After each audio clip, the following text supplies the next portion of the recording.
Hey everybody, how's it going? John here. What if I could scroll soft portrait design and woodworks? What are y'all doing today? I'm in shop. I'm gonna be working on some wood projects. What? No. Wood projects? No. No. Uh, hey Herb and Greg and Chris and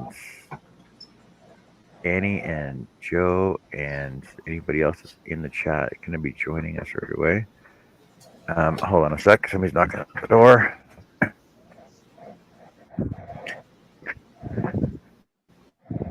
Got new projects to work on today, so that's the way that is. There you go. Start up again. Or close it in.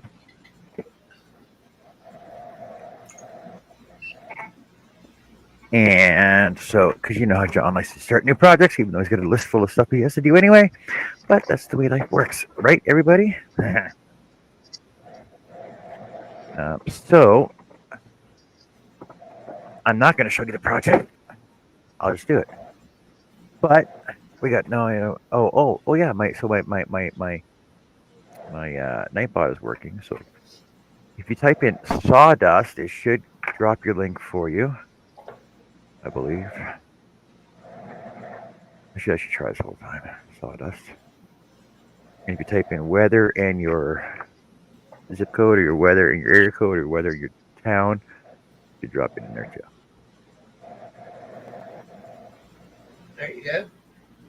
Don't everybody drop all at once.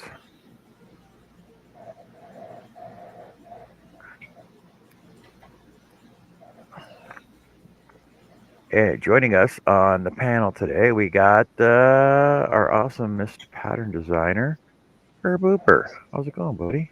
Are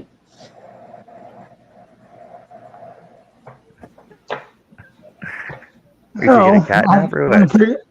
I'm trying to figure out what screen I'm on. I was looking at this one, but I'm over on this one. Hello, everybody. You can find me here, there, herbhooper.com, or anybody's show I can sneak in my way in. And I am sponsored by Hernell Media. Not a 9 to 5er.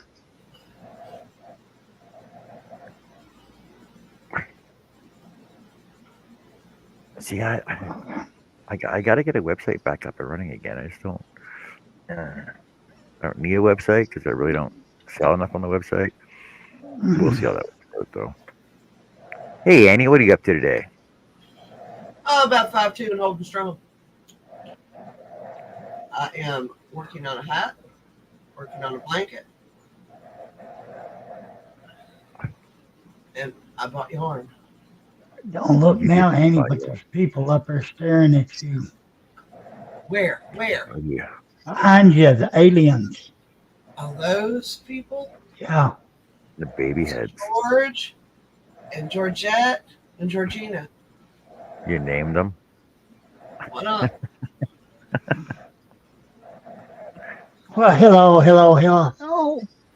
Hi, everybody in chat. Hi, Dimitri, Greg, the bingo cheater. How many times did he actually win last night? He won 3 times or twice in a row, and then once again. I won 4 times last night. I had to go because I were falling asleep. Well, I was falling asleep here. I left 10 o'clock. Yeah, we had a great time. Did we have a great time last night, Joe? We did. We had a good time last night. Yeah, we convinced Mara to play like 3 games with us. Did speed, we did speed rounds. Yeah, Mara was like, "Yeah, I only got like 25 minutes. I don't think I can play bingo." Oh, it's okay, Mara. We're doing speed rounds, and I won the first speed round. And like, what? It was like 40. Not even 40 numbers were pulled up. I'm like, bingo. Yeah, it was fun though. I like the faster one. She's like, what? I'm like, oh, it's okay. You got lots of time. Let's do another round. Let's go. Right? And then we did. Sometimes, when people play bingo, there's like such a long delay between calling the numbers. It's like, oh my God. Click new number. Go. Click Yeah. it. Yeah. How much was I get past the conversation? We had like And then 4 when they were rounds. doing speed rounds, I was like, holy shit. We had like 4 rounds of bingo in in less than 20 minutes. Mara still had time to say goodnight and goodbye to everybody before she left. Yeah. Holy moly. I was like, pause. Let me check these. Yeah, I just couldn't. I wanted to stay last night, but I just couldn't keep my eyes open. Yeah. But hello, everyone. Who do we have here tonight or today? We have Greg, Chris, Herb, Nightbot, Demetra. There are other lurkers out there. Dimitri, There's like a 7 watching, so Hi, Chris. I and missed you. whoever. And then we got John, Herb, and Annie. So hello to everyone and all the lurkers, because there's got to be lurkers, because that's not 8 people chatting. Yeah, yeah. one of them's a Dale. So hello to everyone. And I am working on a towel for the kitchen. Oh, Hi, hey Nancy. Nancy. Hi, Nancy. Hi, Nancy. She goes, hi, all. I agree. Some bingo games last too long. Yeah, there's just such a delay. It's just like I get bored. Exactly. If I can crochet in between them calling numbers, it's taking too long. Well, I could even crochet during the speed rounds. Oh, hell no, I can't do that. No, like the numbers were being called. Like I barely had enough time. And Jess was like, "You missed a number." She paused. She's like, "You missed a number." I said, "No, I didn't. I'll get it. Just keep going." And I called like 3 numbers at a time. Three numbers, 2 numbers. There was like less than a second between every number.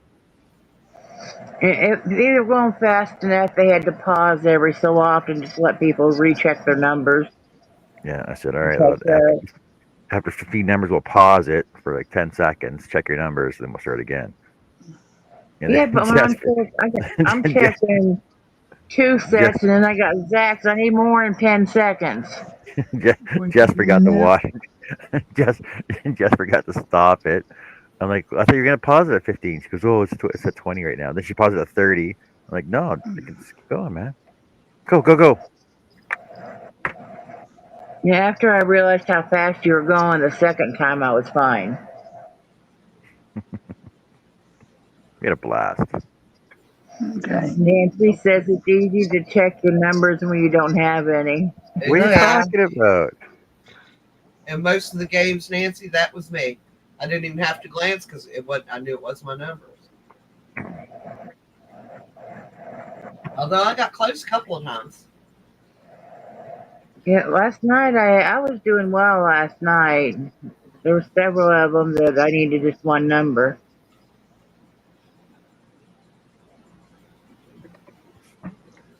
Oh, I so think I only, if think Dave shows up, I'll show him his knives. I think I only bingoed one time though. You know Dave will show up. Zach got a Oh bingo as well. no, he won't. He's in the mountains this weekend. Remember? Oh, In the that's mountains. right. He riding a motorcycle. Mm.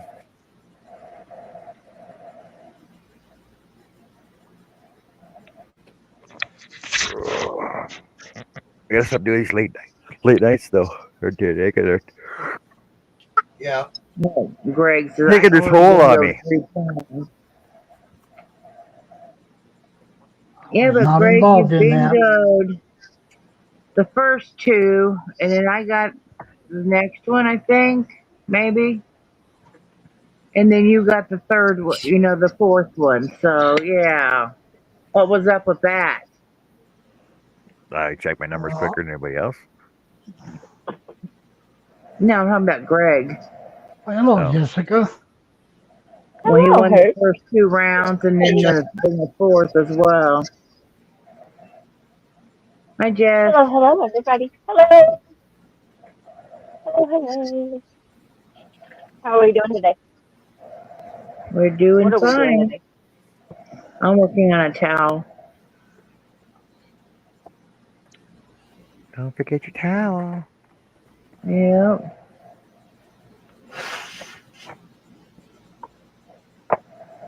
Excuse me. Nope. It's Herb's fault. Greg says I found out how to load the machine. Apparently he did. Hi, Mark. Exactly. Hello, Mark. Long time no Mark. see. Mark Lindsay, how are you doing? How's Linda doing? How's your shop going? What's going on with you? What you up to?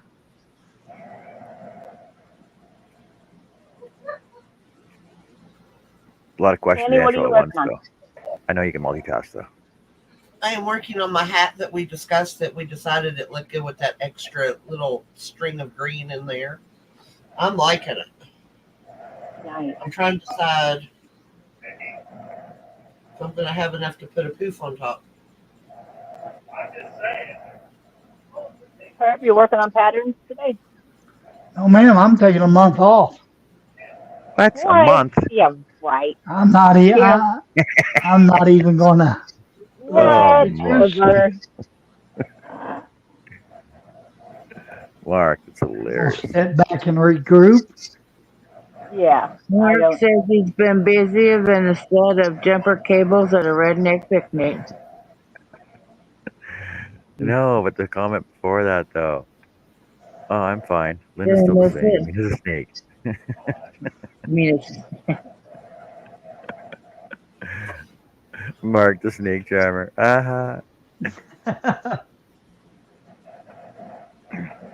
Hold on. If any of the my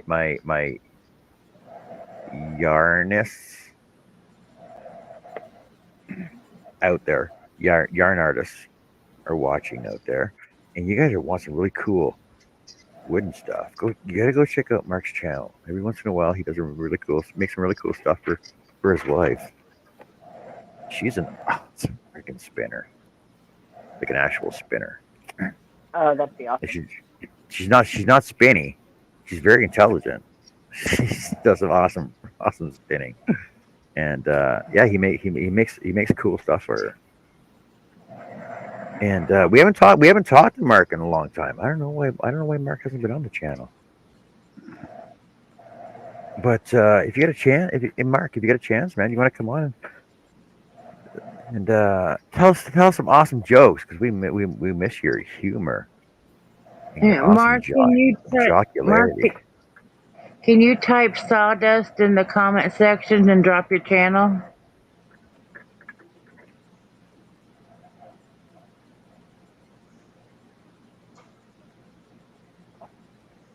Oh, She does cool. everything but race. Does she crochet? I don't know if she does. And he forgot one. Don't she play the bagpipes as well? Yeah, she's a bagpiper too. Oh, Oh, wow. I love That's I awesome. love bagpipes.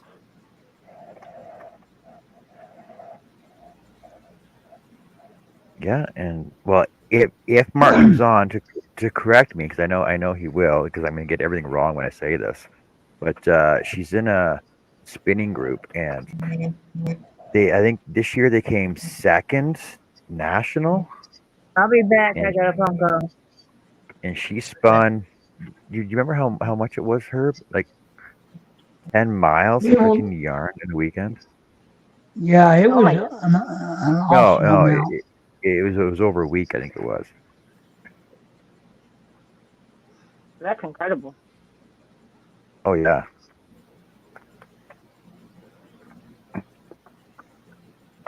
And she's awesome, and she has a channel of her own, but she only has like a couple, like one or two videos on there. She made from scratch, like hand wove, like she spun the yarn and then hand wove it to make a 18 a woman an 1800 woman's working outfit. Yeah, and Wow. then yeah. So she spun 22,000 yards in a week, came second worldwide. It was freaking awesome. Like we're cheering her Holy on and cow. everything. Yeah. Oh, Chris K. Hey, Chris That's K. incredible.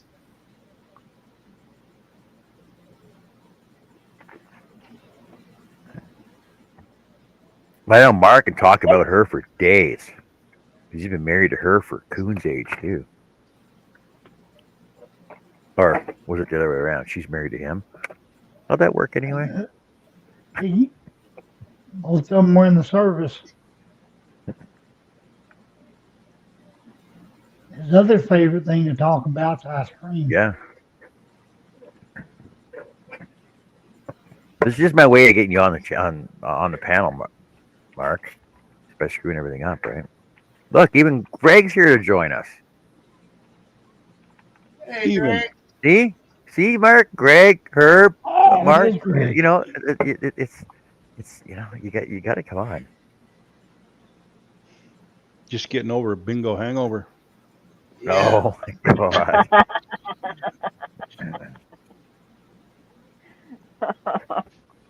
Oh man, that was just crazy. Mark said, let him finish eating. He'll hop in. That'd Awesome, Mark. Awesome. be awesome.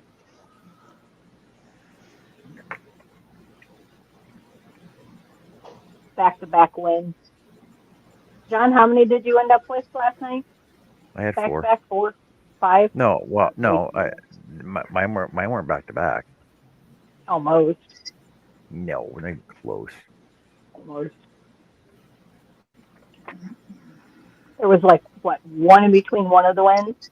2 of them were back-to-back. More than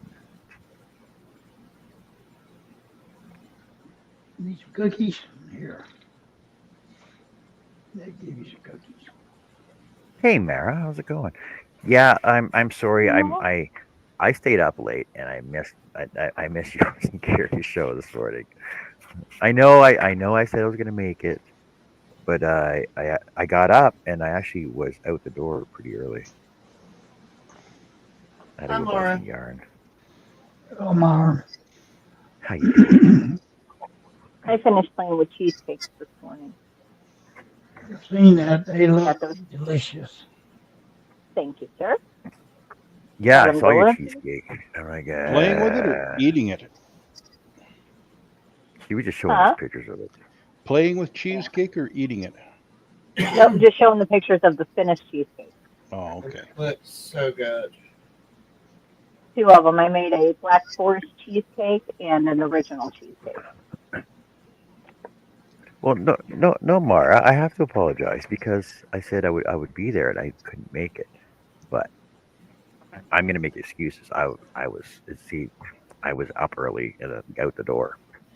I didn't even get in my shop till 11 o'clock. I think it was. Well, the next question is in 2 parts. Did you take pictures and did you buy any? Hmm? I did not take pictures, but I did buy some. See, I couldn't leave it there. It looks so lonely. just calling you, John, take me home, take me home, take me home. Pretty much. That's what it was. That's exactly what it was too. So I had to rescue the yarn. It's like some people have to rescue plants, right?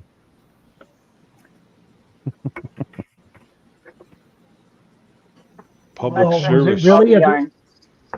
was it really a true value?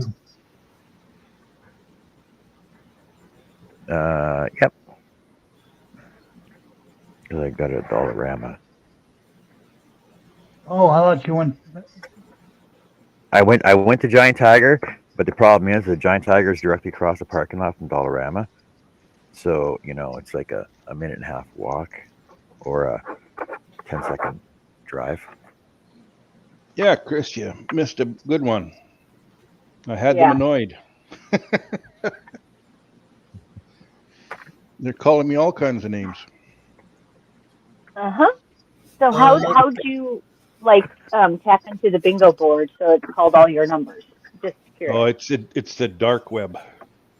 Okay. I believe that. Hmm. He had to leave so everybody else could win. Wow, I just thought it'd be appropriate.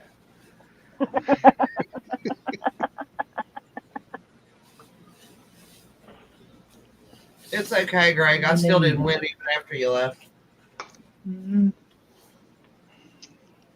The numbers were just not there last night. I had no luck. Close.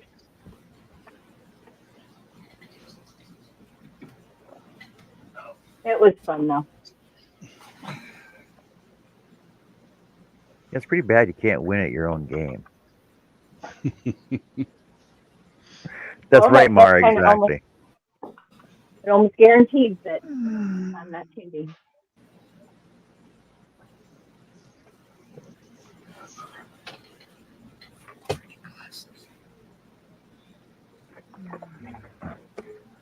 No. See, ending yarn homelessness is just like helping out the needy, right? It's karma. So just little acts of karma every once in a while always helps everybody in the end. Oh, yes. Oh my gosh. That's the excuse you're going with? No, that's the reason I'm going with. Oh, okay. Okay. That's a story and he sticks to Mara, Mara says I'm out for a walk. Just coming up on a large garage sale. Oh, look out! Look out! It's a trap. It's just as bad. Mara, I hit one today as well. What? Yeah, it. on the Ooh, way home from dropping off delivering my cheesecakes, I had to go do a yard sale. I'm down for that, Mara. Love me a good yard sale. Mm-hmm.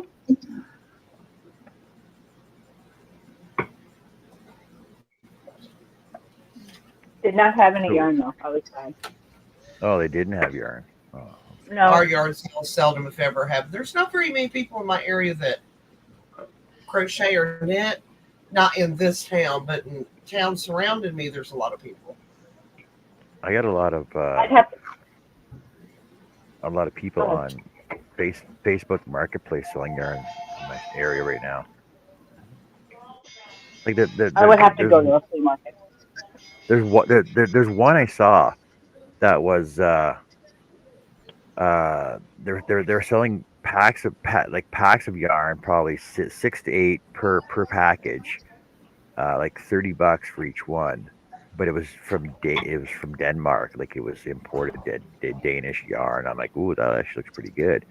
And then I did the pricing on it, and apparently you can buy it from Hobie for cheaper than what she was selling it for. Yes. What? Yeah, see, that's the thing. I understand wanting to make a profit, but don't gouge people. Well, exactly. I mean, we all need profit. Right, so you can shear sheep. Like I understand she probably had to pay shipping from Denmark and everything else to get the yarn, but I looked it up and the exact same brand at Hobie was cheaper.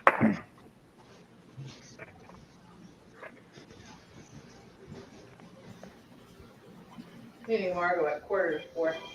She had said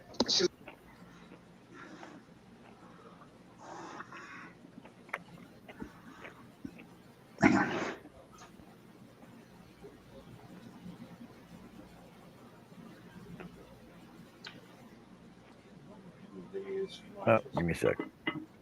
There you go. There you go.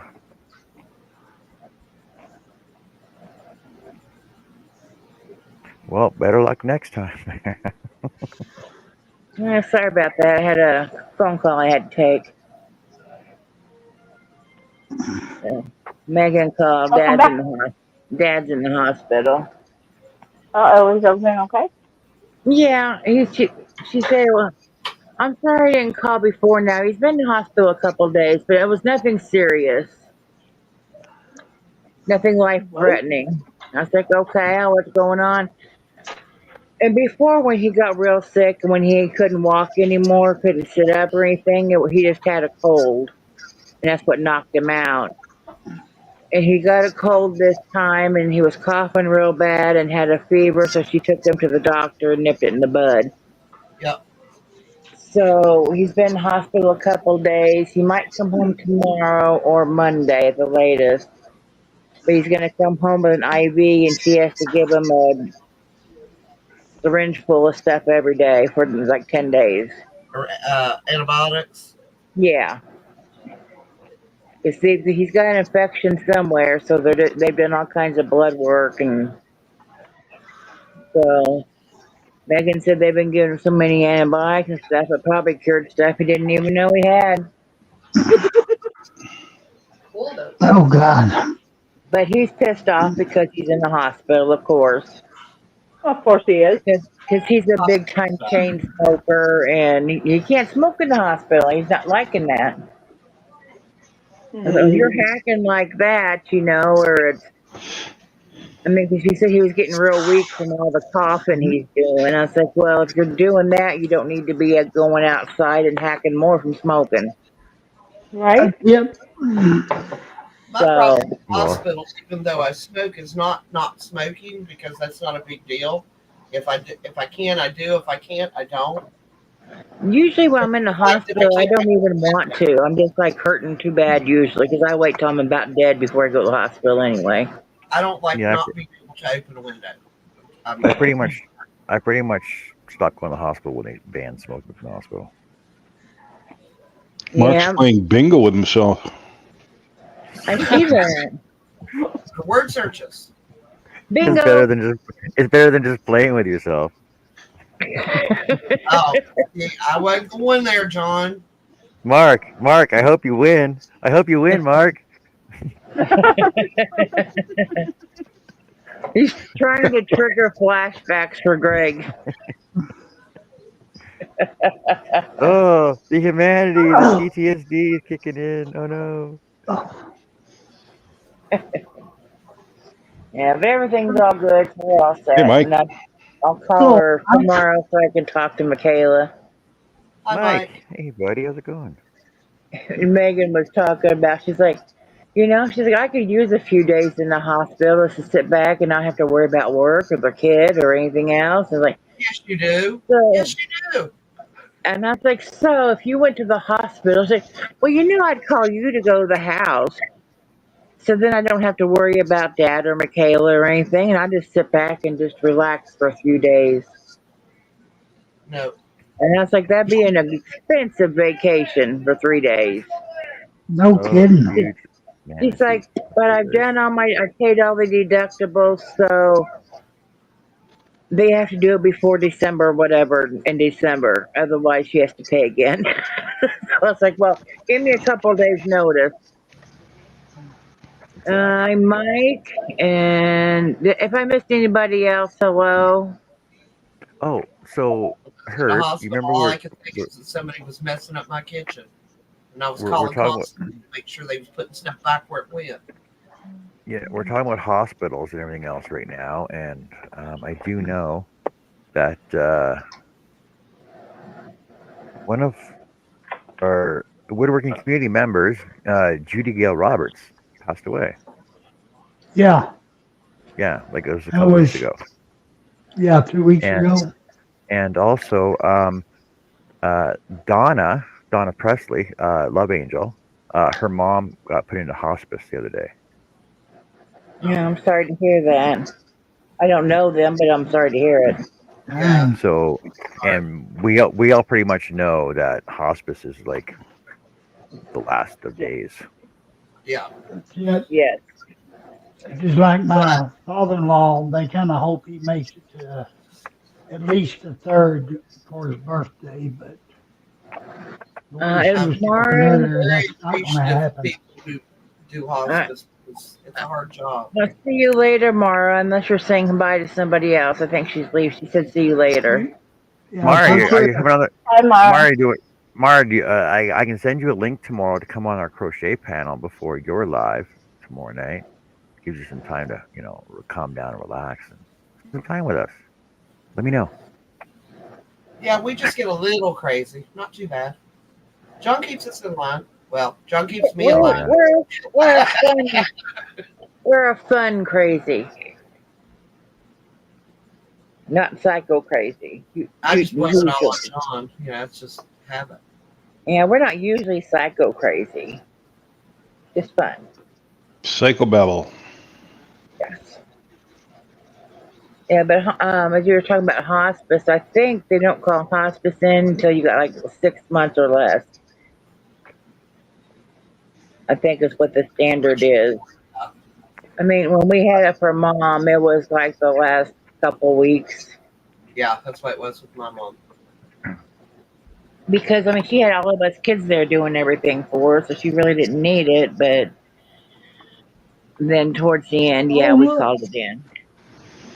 John's Used to be going a lot of live. hospice on the farm. Yeah, oh, that's I cool. seen that on a T-shirt the other day. Right. You couldn't have. Well, I'm cutting these out I of was wood. going to say welcome back, Jess, but she poofed again. I know she poofed right out of here. What's going on? I scared her. That Poof the happened to me the other day. magic dragon. I was talking. I'm back. Welcome back. Hey, wait, I might have wait. What did your scared shirt y'all. say? What did your shirt say? The Raymond crew. Ramen Everybody, crew. everybody, Ramen. It's not everybody. ramen. It's Raymond. No, It's Robin. ramen. Talk to Raymond. Robin will It's correct you. It's Raymond. Raymond. Yeah, everybody loves Raymond. Hey, I like that show. Mmm. That bacon. That's bacon. Putting bacon on your ramen. Oh, Oh God, You know everything's bacon. better with bacon, John. Mm-hmm. yeah, no, Yes. Can't we no. be psycho crazy too, Joe? Do what? What'd you say? Hello, Beth. Beth. Hi, Beth. Auntie Beth. Chris Oh, K. Chris. Chris K says, "Can't we be psycho crazy too, Joe?" Sure, why not? Oh, You, Beth, yeah, Beth. if you want to be psycho crazy, you go right on ahead. Okay, Beth says the brother of a friend of mine unalived himself this morning, and she's Yeah, driving from drive. Florida to New York on no sleep. I'm asking for prayers for her and her family. Thank you. sending prayers. Positive vibes. Robin's wrong. My Japanese niece would correct her. Don't tell Robin that. She called it Ichiban.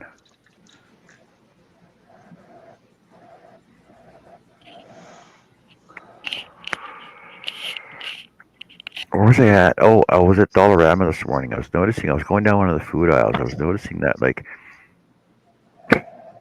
okay, so now, now you can buy like a cup of noodle, right?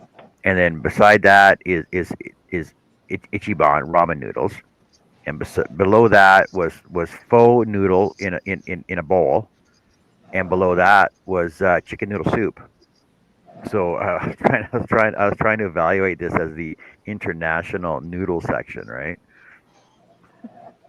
Because they're basically all the exact same noodle, just prepared differently for different Where was nationalities. Mr. Noodle? Was beside cup of noodle. I Oh, don't. Does Mr. Noodle exist anymore? I don't think they make I Mr. Noodle don't know. anymore. I never Ichiban heard is of it. available in West Virginia. I don't know about other states, but you can't get it here unless you I've, order ne- from. I've never heard of it. It was in a styrofoam cup. You peeled the lid and then you pulled the package out and ripped it and threw it in. Then it had its own bowl there. Oh, okay. Then it had these dehydrated vegetables. Yeah, they Everybody's a have the bullshit. I don't know if Here, it's called Mr. Noodle, but they have those at Walmart because I buy them. I guess, could be a Canadian brand of the same Yeah, thing. I don't know what these are called, but they still make them like that. So are Well, we a you food? have So are we a food show today? I'm Just sorry, asking. we're always a food show here. Ichiban is the type of ramen noodles I grew up with, and they What taste noodles did you? What? Ichiban. It's a brand, Okay. and I Oh, always liked it, but it doesn't taste the same. The ones that, and I can't remember the name of the top ramen or something. The flavor packet's different. I love ramen. I buy it by the 12-pack Yeah, case. that's why we do it because you can do a lot of stuff with ramen and make it really good. I don't use the seasoning packets because Oh, I do. the seasoning packets now give me terrible heartburn. y'all gonna make me go in there and get some ramen now. I like them. They're good for like a snack. Now, my great niece, she likes to make the ramen, and then she puts scallions and slivered red bell pepper and a fried egg Mm-hmm. on top of Guys, now I gotta go eat. Yeah, I Y'all don't. making me hungry. Zach will. It's very rare Zach will eat ramen, but he will once in a while. it. But See, yeah, that's the thing. I love it. He loves pasta, but he will not eat long, skinny pasta like spaghetti. He'll eat fettuccine as long as they're wide enough. And ramen, Yeah. he'll eat shell macaroni, but he won't eat elbow macaroni. See now, Dad, he won't eat spaghetti noodles ever. Chris, it involves the dark web. Because when y'all make spaghetti, he'll say he doesn't like it. But if you make it with different noodles, just spaghetti with different noodles, he'll eat it. I know a lot of people that use egg noodles for spaghetti because they don't like spaghetti noodles. I don't get it, but I just use whatever's in the cabinet when I'm down there. it pasta pretty much tastes like pasta. It's the sauce that makes it taste different.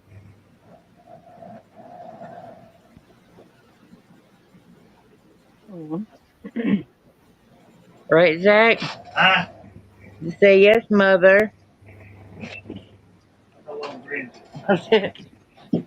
We're talking about ramen noodles, but you don't eat them very often.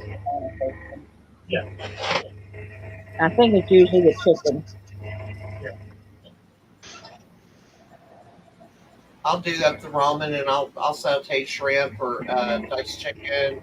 Sometimes use leftover roast beef, whatever we got in the fridge, and make a whole meal out of it. Throw in some vegetables. You can do a lot with it. Oh shit, I can see again. Oh shit. You turned the light on. Holy crap. Holy crap. I can see my stitches now. Holy shit. Holy shit. I can see where I'm actually supposed to go through and not the other one. I was messing that one up. I need to make tight stitches.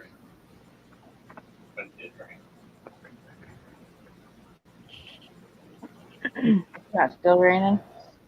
No. It just sprinkled because I didn't even hear it. You got yarn barf there, Jess?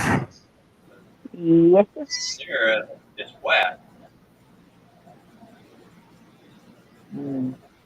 Ah, Mike, it sounds nothing like Charles. Oh, on the car? Zach's more talented.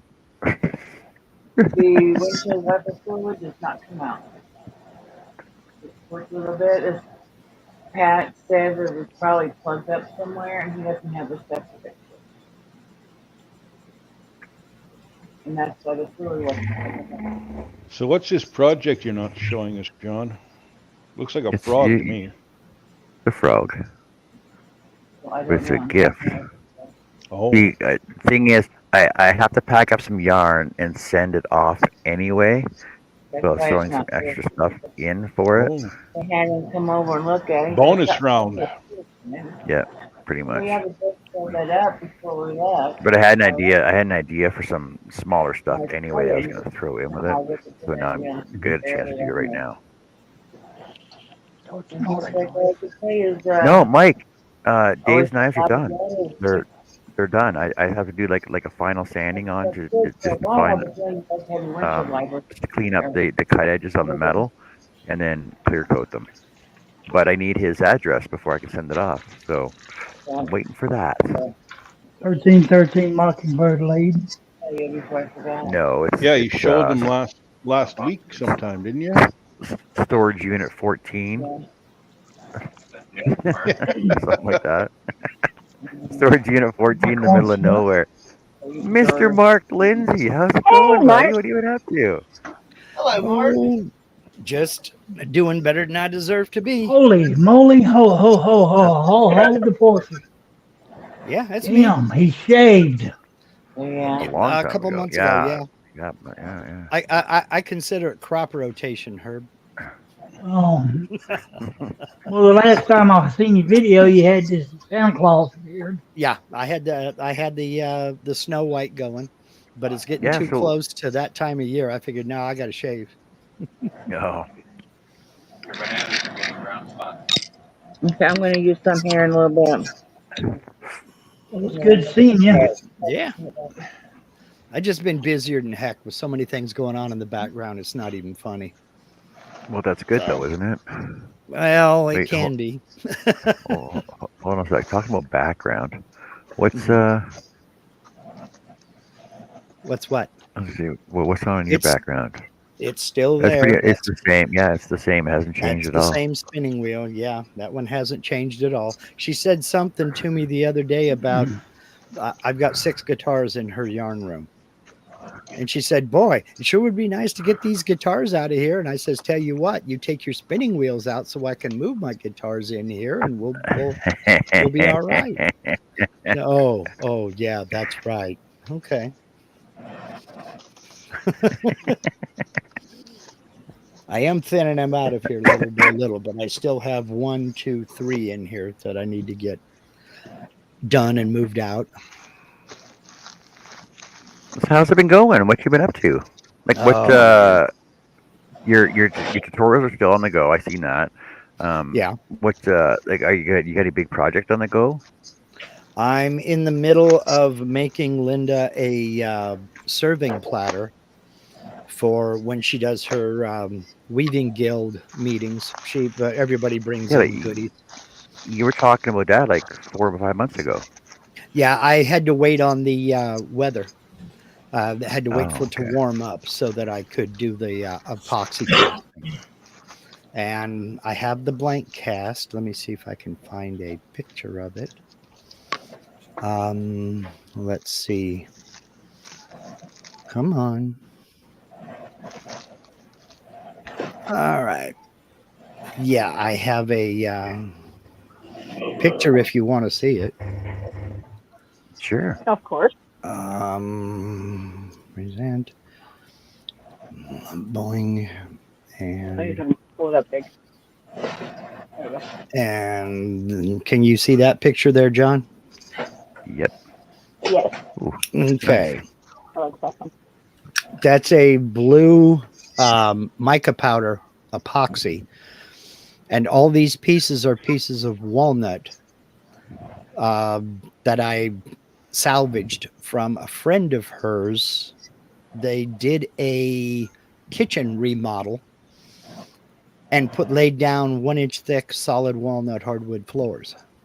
Wow. Then 3 days after the remodel was done, the ice maker sprung a leak and ruined the floor. No. Yes, the insurance covered it, but I went over to drop her off, one day, and her husband was out there, and he says, "Hey, Mark, I got all this walnut in the garage. Can you do anything with it?"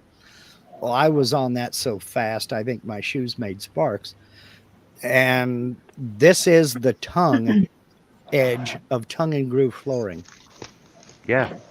And I ripped all these tongues off of these pieces of walnut, and I'm like, I've got to be able to use that for something. I got to be able to use that for something. So that's the resin blank that I cast, and now I'm doing a practice blank out of a blank I made made out of 2x4s. I'm going to carve the platter, make sure I've got everything right, and then this should get carved next week.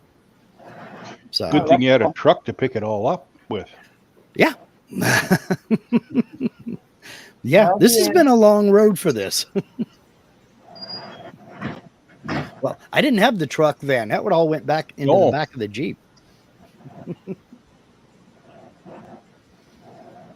But 1 inch thick, wow. Yeah, it was not cheap. These people don't half step. Mm-hmm. They're both retirees. Her from the medical field. I'm not sure what capacity.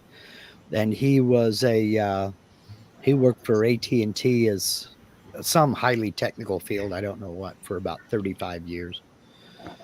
So they're more her friends than my friends. So that's one of the projects. After 4 years, I finally got the hardscaping finished out in our yard. That's been a big final push. Who am I kidding? After 5 years. Better late than never. Yeah, well, I'm an old man. It took a while to move 20. What the final tally was 25 yards of crushed gravel. Takes a while to do that. Yeah, well, Rome wasn't built in a day. Nope. And it wasn't done one shovel at a time either. That's off your list now. Yeah. I told her any more ideas she has, we're hiring somebody. So that's always been the case with me. The hardest part of do-it-yourself was knowing when not to. But the older I get, the easier it is to make that call. Mm-hmm.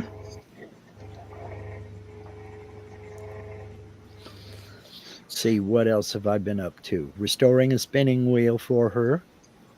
That's up and running finally. Getting ready to build her a weaving bench.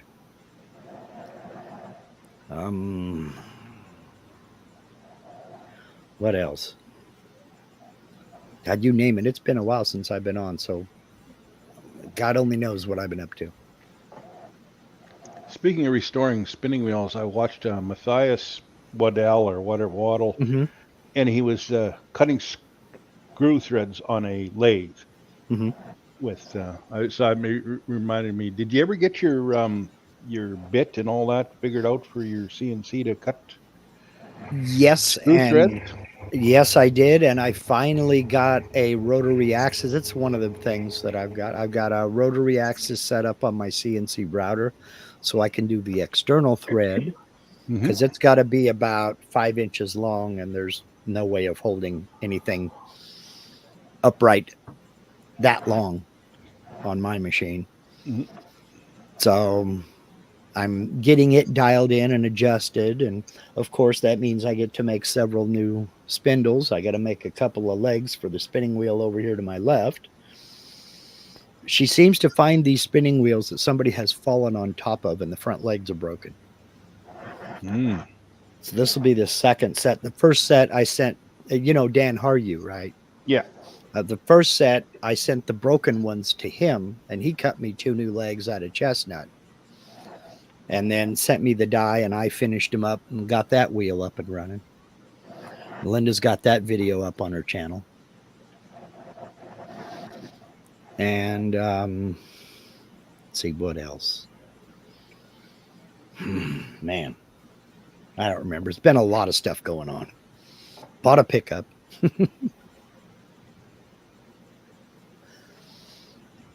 And still haven't hauled any lumber in it. So, well, what can you say? Oh, there's time yet. Yep.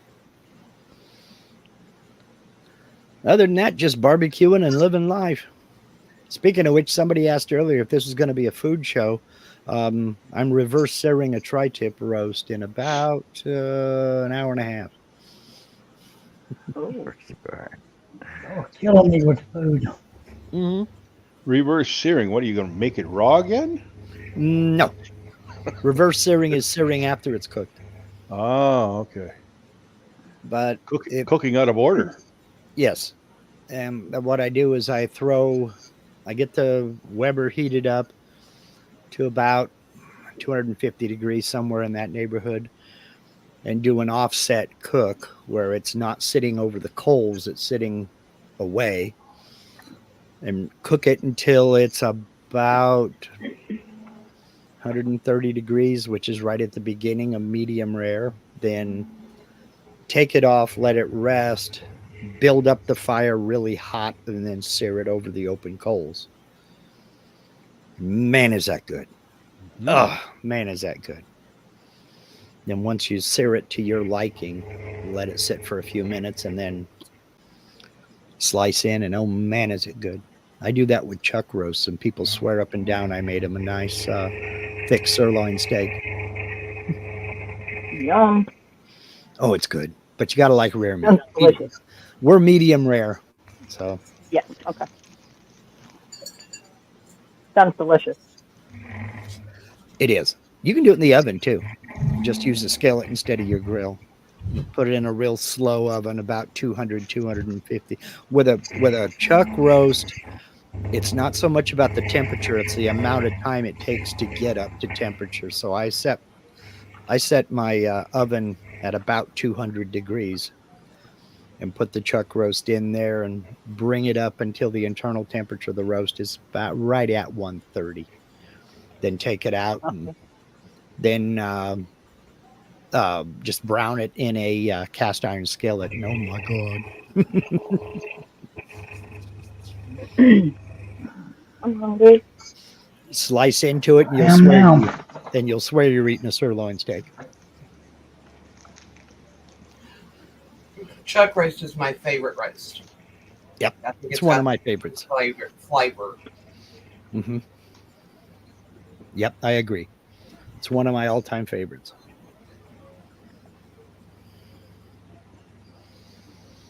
So now that I got everybody drooling. Yeah, thank you. Mm-hmm. You're welcome. All right, who's hungry? Yeah, that did it for me. You gotta go. Oh, come on, Herb. You're gonna go get him some Funyuns. Mm-hmm. No, Herb's gonna go in there and get him some pepperoni. I was going to say, is he after ramen noodles? Oh my God, my niece would have my butt if she heard me say that. Nope, I'm on a polish off pepperoni. Ooh. That sounds good. And if Pam don't like it, she can bitch. She can go get some more.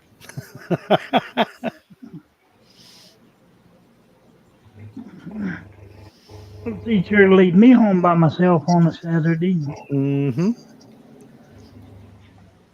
Unsupervised? You bet.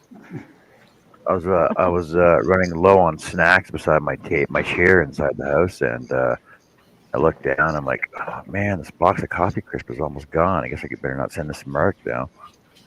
Well, yeah, I'm down to one bag of Maltesers. I gotta go to the store. They didn't have any coffee crisp. I'm like, you dogs. So, how do you like your coffee? Crisp. Crisp. Yeah, they didn't have any coffee crisp, so I grabbed some Tim Tams instead. These are good. I haven't had Tim Tams in forever. They're good. Oh, you know what I do? Oh, hey Shay, how's it going? What do you got? Oh, Shay. Hey, Shay. Got all the old crew. I'm gonna say old crew. Got these young people coming back in, joining us. Shay. Hey Shay, do you want to come on for a bit and tell us what's going on with you? Huh? Tell us about your new channel and what you've been doing and how work's going for you.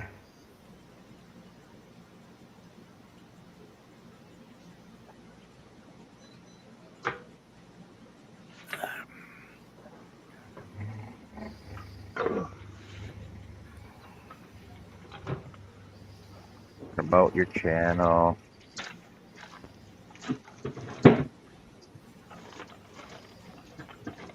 Yeah, I don't want to get into it. Oh, Mark, did you know I'm a crocheter, by the way?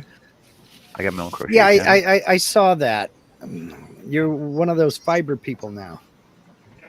Fiber Somebody artist. asked Hooker. earlier. Somebody asked earlier. Yes, she does crochet, but she doesn't. She prefers to knit. She'll crochet the edges on a blanket or something like that. But Oh, okay. most of what she Now, does see, is I love to knit, but I do not like to knit blankets. It just takes me so long. she Like, if I has blanket, I this. prefer to crochet it. She has this thing she does on her knitting machine. Yes, she has 2 knitting machines that she calls a 5-hour Afghan. From start to finish, it takes her 5 hours to make one, and she can make one any size. If I had the room, I would have it. Don't have the kind. Yep. Well, she has her yarn room. She has her yarn room, which was 1 bedroom of this house. I have another bedroom over here where my quote unquote office is. And then I have my shop outside. So we haven't had a dining room table since 2006. We have an 8 harness floor loom out in the dining room.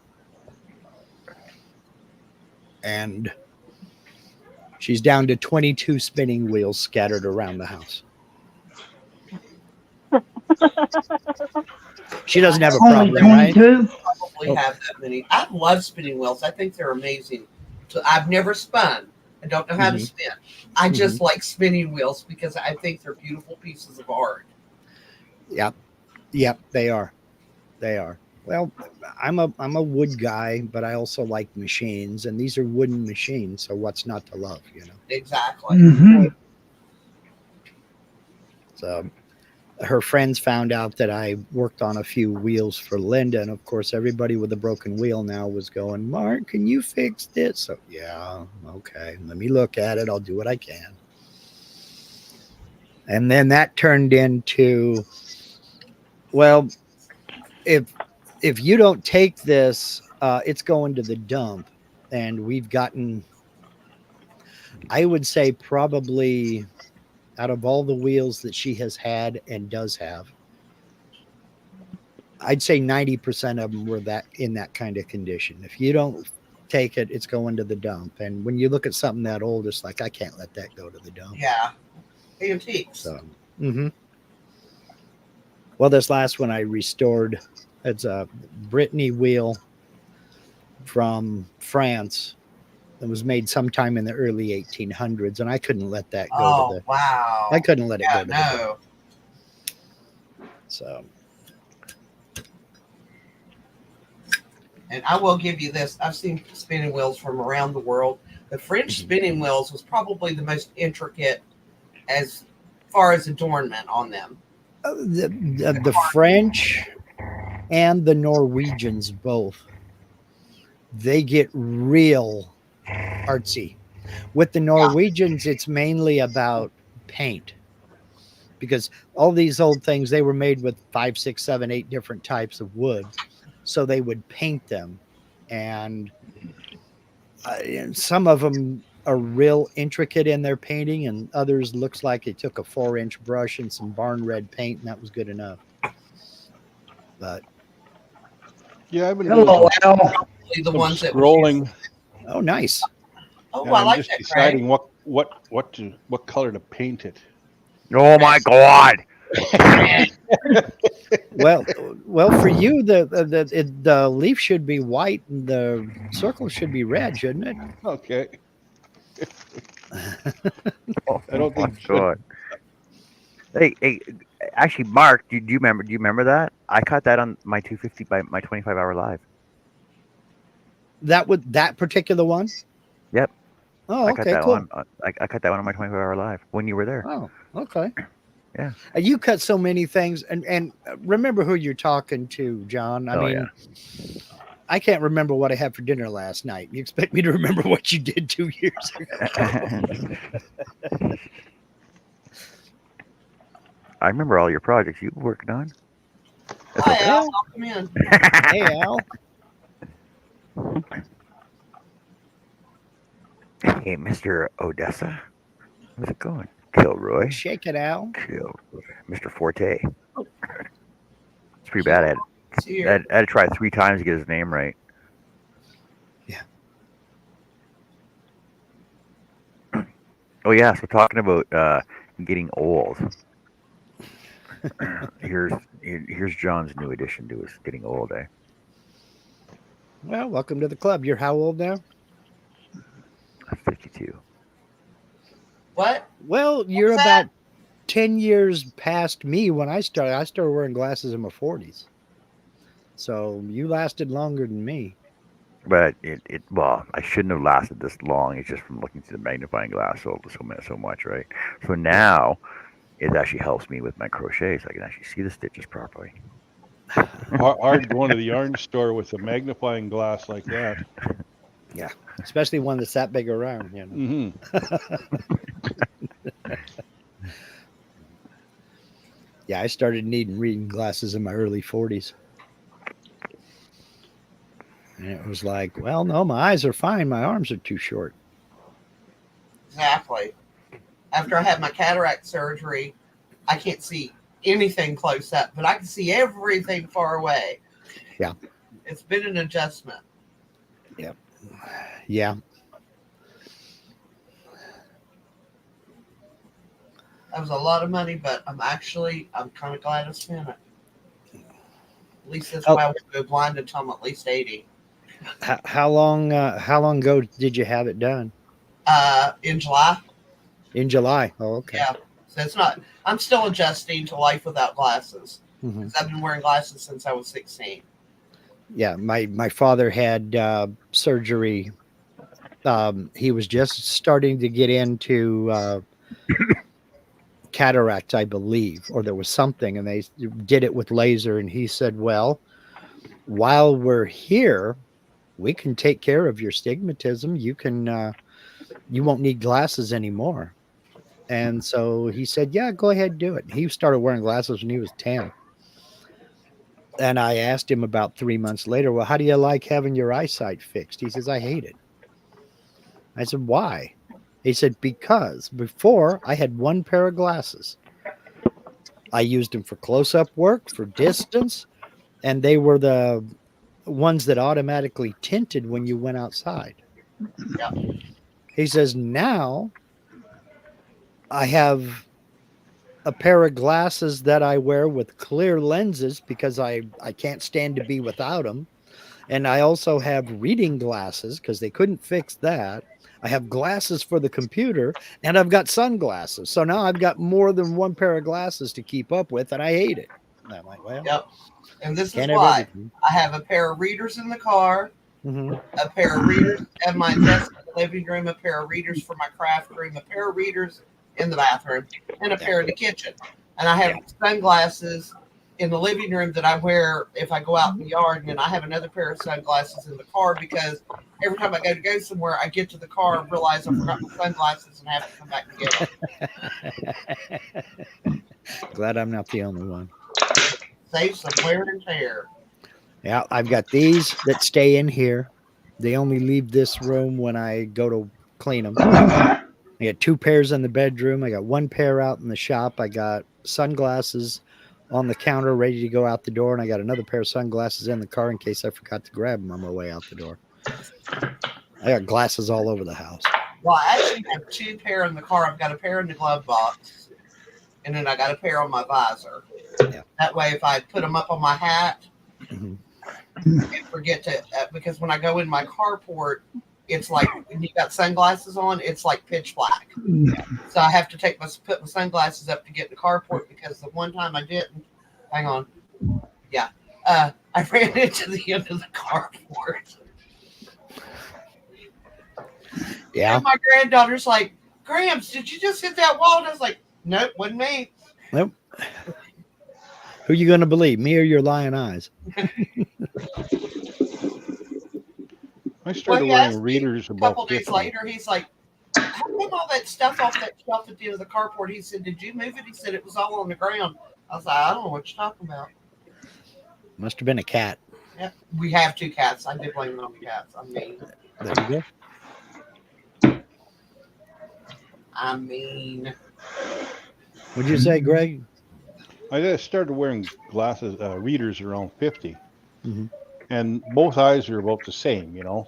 But now I got one eye I can see far away with, and one eye I can see up close with. hmm So I don't need glasses, right?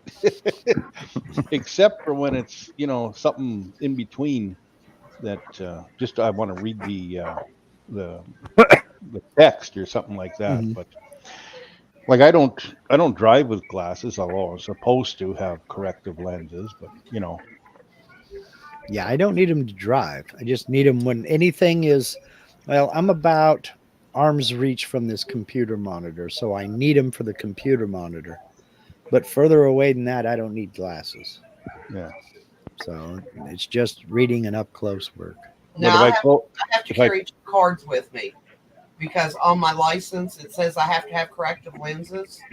So when I had my cataract surgery, I have one card for each eye, proving that I don't need glasses. And he said he did that so until my license ran out, I don't have to go and pay Yeah, to get another license. I just thought yeah. that was weird. But hey, I can see, except for when it's sunny. well, I've never been stopped, and if they did, I just say, "Oh, I'm wearing contacts." Mm. And well, he said also he's like, if you get caught drinking and driving, and you have to do a sobriety test. I looked at him. I was like, I don't drink and drive. Yeah. And he said, you've never drank and drive. I said, no.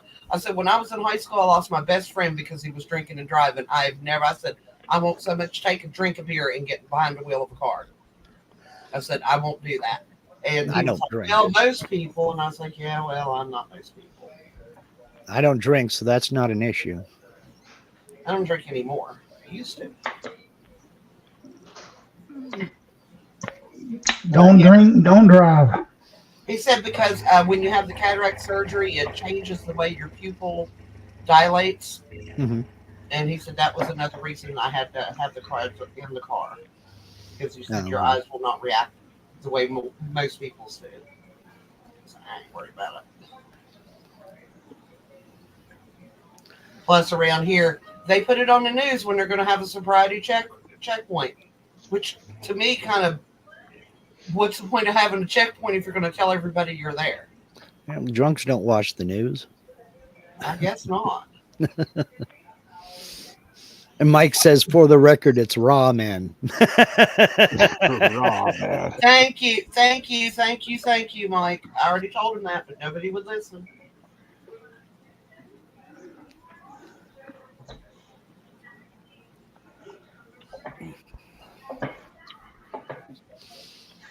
What should I make for dinner tomorrow? Food. Ramen. Ramen. There you go. We've had pasta like 3 times a week. Or this past week. Eat beef. And when you The say rest wasn't one on salad. and when you say grace before you eat, it's like amen for ramen. Crackers and wiener water soup. Ooh, wiener water. That's what she Wiener said. water. Mom. Wiener water ice cubes. Oh man, those are the best. That'll fix up your lemonade, won't it? Yep. That's how you get rid of guests.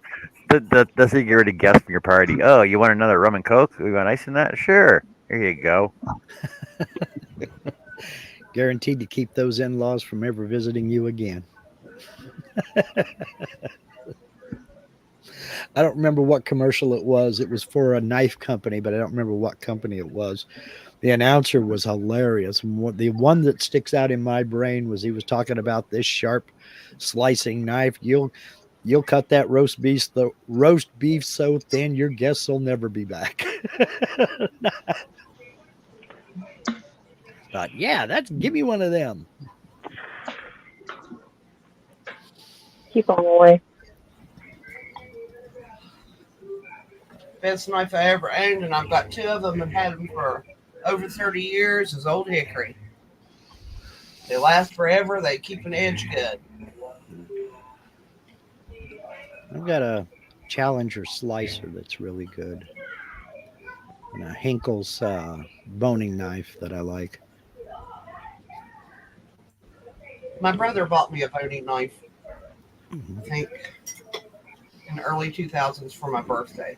Mhm. It's kept in the sheath in the cabinet. Nobody's allowed to touch my knife. I was like, Uh, no, it's mine. Yeah. Nobody touches it. I don't have a knife roll, so I keep mine in her big Corningware serving dish, her casserole dish up in the cabinet. Whenever she needs it, she knows to take the knives out and put them in the casserole dish beneath it. So, That was one of the things when my son was learning to cook when he was in high school, and I was giving his friends lessons because yeah, none of their mothers cooked, so none of them knew how to cook. So I was like, yeah. "Come over here, I will teach you how to cook." And then when they walked in the house, my son was like, "We can use these knives. Do not touch mom's knives. Hard. He knew Don't touch better. her knife."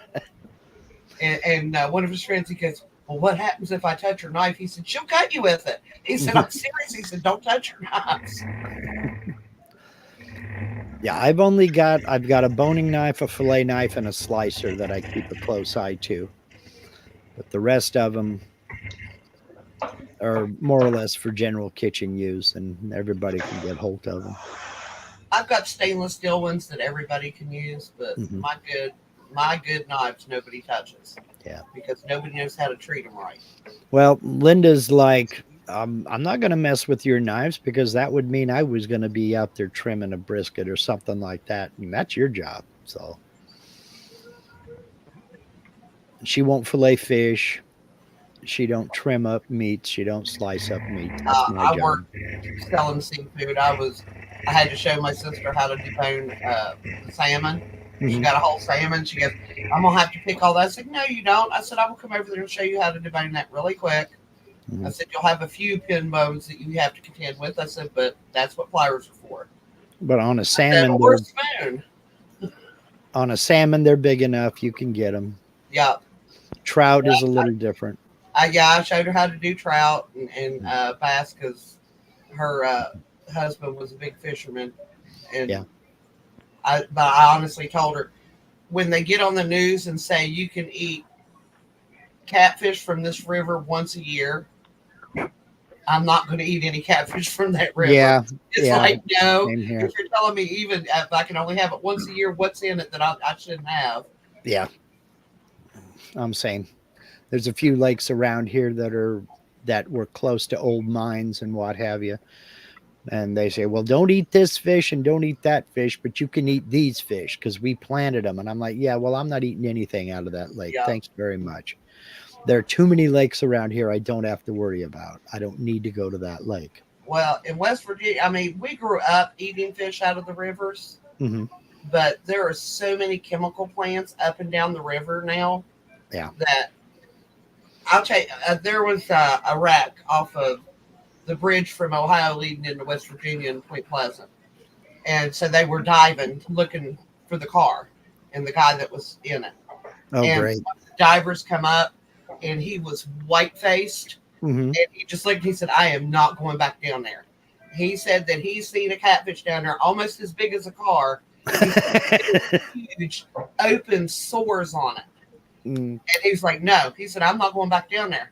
And nobody believed him. Then they got some more down there and took cameras down with him. And they's like, "Yeah, there's truly fish that big down in there." And they're thinking they mutated from the chemicals in the water, which is a shame.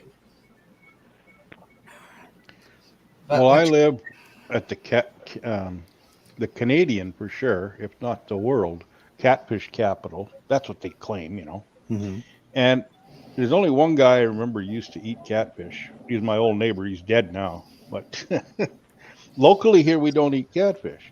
But you should see all the plates from Missouri and Wisconsin and on that come up here every year to fish catfish.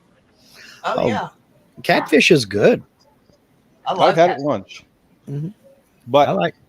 it was in a restaurant, Mhm. and if because you cannot sell sporting game up here. In other words, Correct.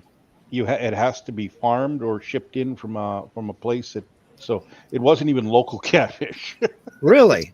Yeah. Wow. Well, if you ever get to the American South, try some fried catfish down south. Yes. Oh Hush my puppies. God. Gotta have hush You puppies. want to slap your wife? How's Melanie Hello, All doing right, Melanie. today? hold on. Hello, Melanie. Yeah. But Oh, yeah, Melanie.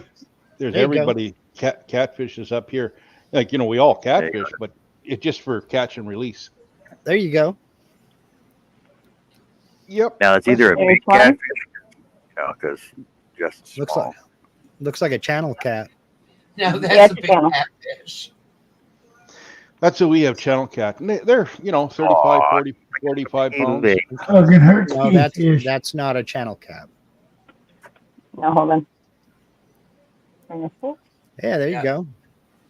Yep, got channel cat, mud cat. Channel cats are blue. Bluish. That's my biggest one. Yep. I'll eat heck out of some fried catfish. Kidding. I I don't think I've remember ever. I've never you had had cat. one board, and you nailed the catfish to the board, Mm-hmm. went around its head, skinned it Yep. out, and then Yep. cut the fillet from it. We have what we call bullheads up here, or mud posts. Oh, yes, those And are so good. Well- You just shuck them and bread them and fry them. Yum. We're at the local park here, which is right along the river. And along came some Americans with a wheelbarrow full of these damn things. Mm-hmm. And they said, "How do you all cook these?" They're, prepare this. We don't. Oh, no. No, they're actually really good eating. Mm-hmm. Yeah. Yep. I like some fried One catfish. fish I love, but they're a pain in the butt because they got so many bones. It's crappie and bluegill. Yep. Love both of them, but man, they're a lot of work. Worth it. They are worth it to me anyway. She's okay with it. She's more of a trout and salmon kind of person. Unless we're talking ocean fish, then just about anything. But I'm we're not too 3 much of a miles. fish person, but there's. Go ahead. We're 3 miles from the Rogue River, and that's our salmon grounds. So when they're running upstream, we go fishing.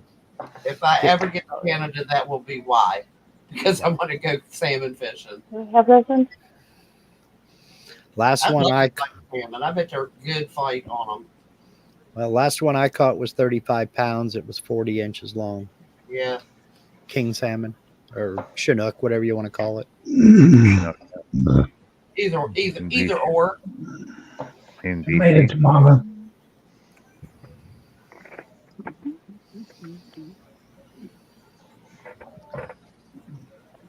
They've been hatching the coho around here for several years now, brought the coho population way up. Now they need to start working on the Chinooks. Between steelhead and the coho salmon, you can almost fish one or the other year round when they're making their runs. And here I thought a Chinook was a helicopter. Manager It got is. so mad at me because he was trying to get us to sell. Sad, and it just like popped out of my head. I hate old age. Name them off again, Mark. Coho, Chinook. Coho, Chinook, yeah. Those are the two we Steelhead. get around here, and steelhead trout, yeah. Yeah. Well, he was trying to sell the steelhead trout as salmon. I was like, that's not salmon. You can't sell that for salmon. It's Yep. orange. And I was like, it doesn't make it salmon. That's right. And I'm like, you're the manager. You don't know what your store is selling. Hell, Chinook, I mean, steelhead trout, I don't know about where you're at, but around here, steelhead's more expensive than salmon, so he'd have been losing money. No, it's about the same price here, but well, I mean, this was back. I quit there in like 2000. This Okay. was like in the 80s and 90s. So Okay. it was right about the same price. But my problem was the fact that he was trying to sell it for something that it wasn't. Exactly.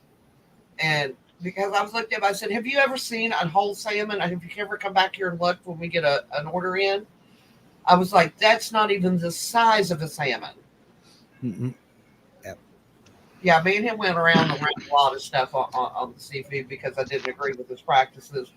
Yeah. I wouldn't sell fish that was over 3 days old. I was like, that's dangerous. I said, you could kill somebody, give them food poisoning. Do you not understand this? And I was like, he's like, well, we're losing money. And I said, well, then I'll cut back on the orders. I said, but I'm not going to sell something that might make somebody sick. Yeah. But, Kroger's, they're all about making the money. Oh, Kroger, say no more. Exactly. There's one exception with Kroger, and that is our local here in Oregon and Washington. The Kroger name is Fred Meyer. Yeah. And their fish department, they get in Copper River salmon in June. And when it's gone, it's gone. Yeah. And I will make a special trip to go get some Copper River salmon from up in Alaska. But it's flown fresh, and it's about a week they have it, and then it's gone because you can only catch Copper River salmon for 1 week a year. Oh, wow. Now, our And salmon was man, is flown it in good. fresh, and we had good salmon, but it was the fact that he would have us over order trying to make money. And I'm like, you can't over order fish. It needs to be brought in fresh every other day. We need to get a seafood order. Yep. And we had but I would get mad. All right, so they had perch sales. I know you know what perch is. Damn fish ever known to man. Yeah. And we would have it for like 99 cents a pound. Yeah.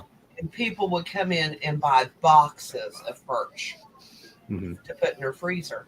Yeah. And he was like, oh, well, we're throwing it away. And I was just like, well, instead of throwing it away, when it gets like 2 days before, you're going to have, why not give it to these homeless shelters? Or freeze it. Write it off on the taxes. I was like, you don't have to throw it in the garbage and lose money on it.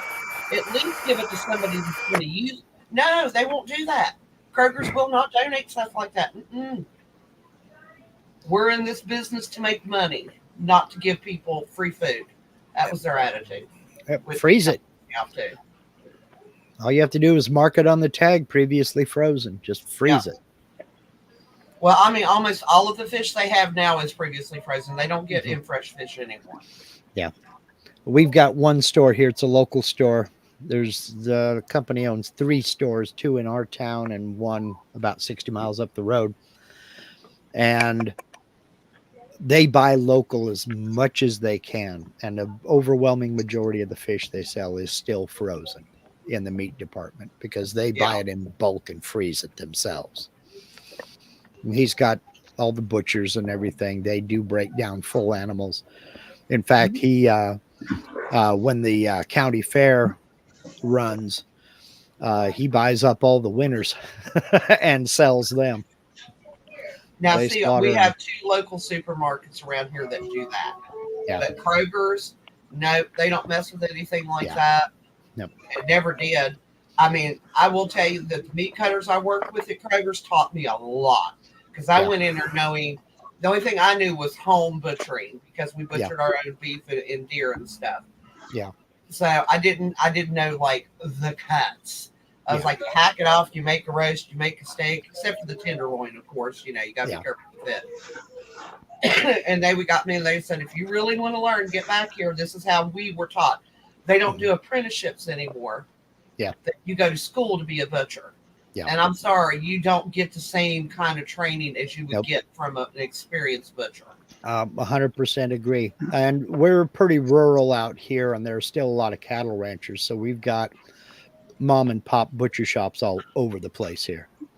We've got one good one here, and I go down there and I mean, they do beef, lamb, pork, duck. It's all grown right in this area on farms.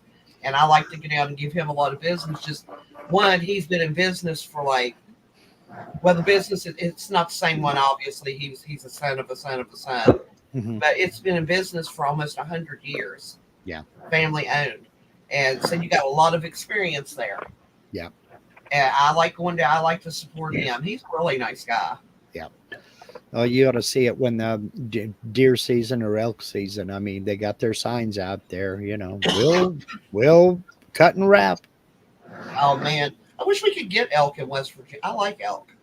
I haven't had elk since I was a kid when my dad used to go out west to hunt Yep. and would bring home elk, and I did like it. I like venison. Yep. I think I got some elk in the freezer. Grandfather was hot and heavy into that. I'll tell Look you. at us walking across the We road. all hunted. I hunted. I was deer hunting by the time I was 8. I mean, that's West Virginia. That's a given. If you're live in the country, you're going to be out deer hunting. Well, I was 5 years old. My parents moved down to the San Francisco Bay Area, so I was raised a city kid. Did a lot of fishing, but didn't do any hunting. We lived in the city. We did a lot of fishing, but my dad knew a lot of people that had property out in the country, and we would go out there and deer hunt. And one year, it was me, 2 of my brothers, my older sister, and my dad. We all went out. We never went out together. We scattered on the property because we lived on a farm out there. And we all got a deer that year. We all came in on the same day. It's like, I need help pulling this in. They're like, you help me pull mine in first. and we sit there. We was looking at all of it. And it was like, number one, where are we going to put all this meat? Yeah, what the hell are we going to do with all this? And then we're going like, oh man, we got to butcher all of this. So we ended up giving a lot of it to the homeless shelters, which they now allow in West Virginia. You can actually kill a deer and have it butchered just for the homeless shelters and the soup kitchen, which I'm great with. I think that's fine. That's a good way to do it. Yeah. But if you hit a deer and the insides have not exploded, you can donate it to places like that as well, as long as you're willing to pay to have it butchered. Yeah. Linda's ex-husband was a fire captain with the Forest Service. And as such, they had a lot of friends on state police and the county sheriff department. And whenever somebody hit a deer out on the road, they lived up in the ranger station up in the mountains. Whenever somebody hit a deer out on the road, they'd get a radio call, and her ex would get they had a big old barbecue pit that they had dug and lined with concrete. He'd get a fire going in that, and a couple of the guys would go down and they'd pick it up, bring it back. And it was like every spouse of every firefighter within calling radius was there with sides, and they all just got going, and they'd have a big old huge barbecue. Yeah. So we'd also like pick families we knew were having a hard time, struggling. And a lot of times, if we got an extra deer, we would butcher and just take it to them. It's like, to help out. That's when we lived out in Mason County. They don't do that so much in Putnam. People in this county are more affluent and less willing to help their neighbors.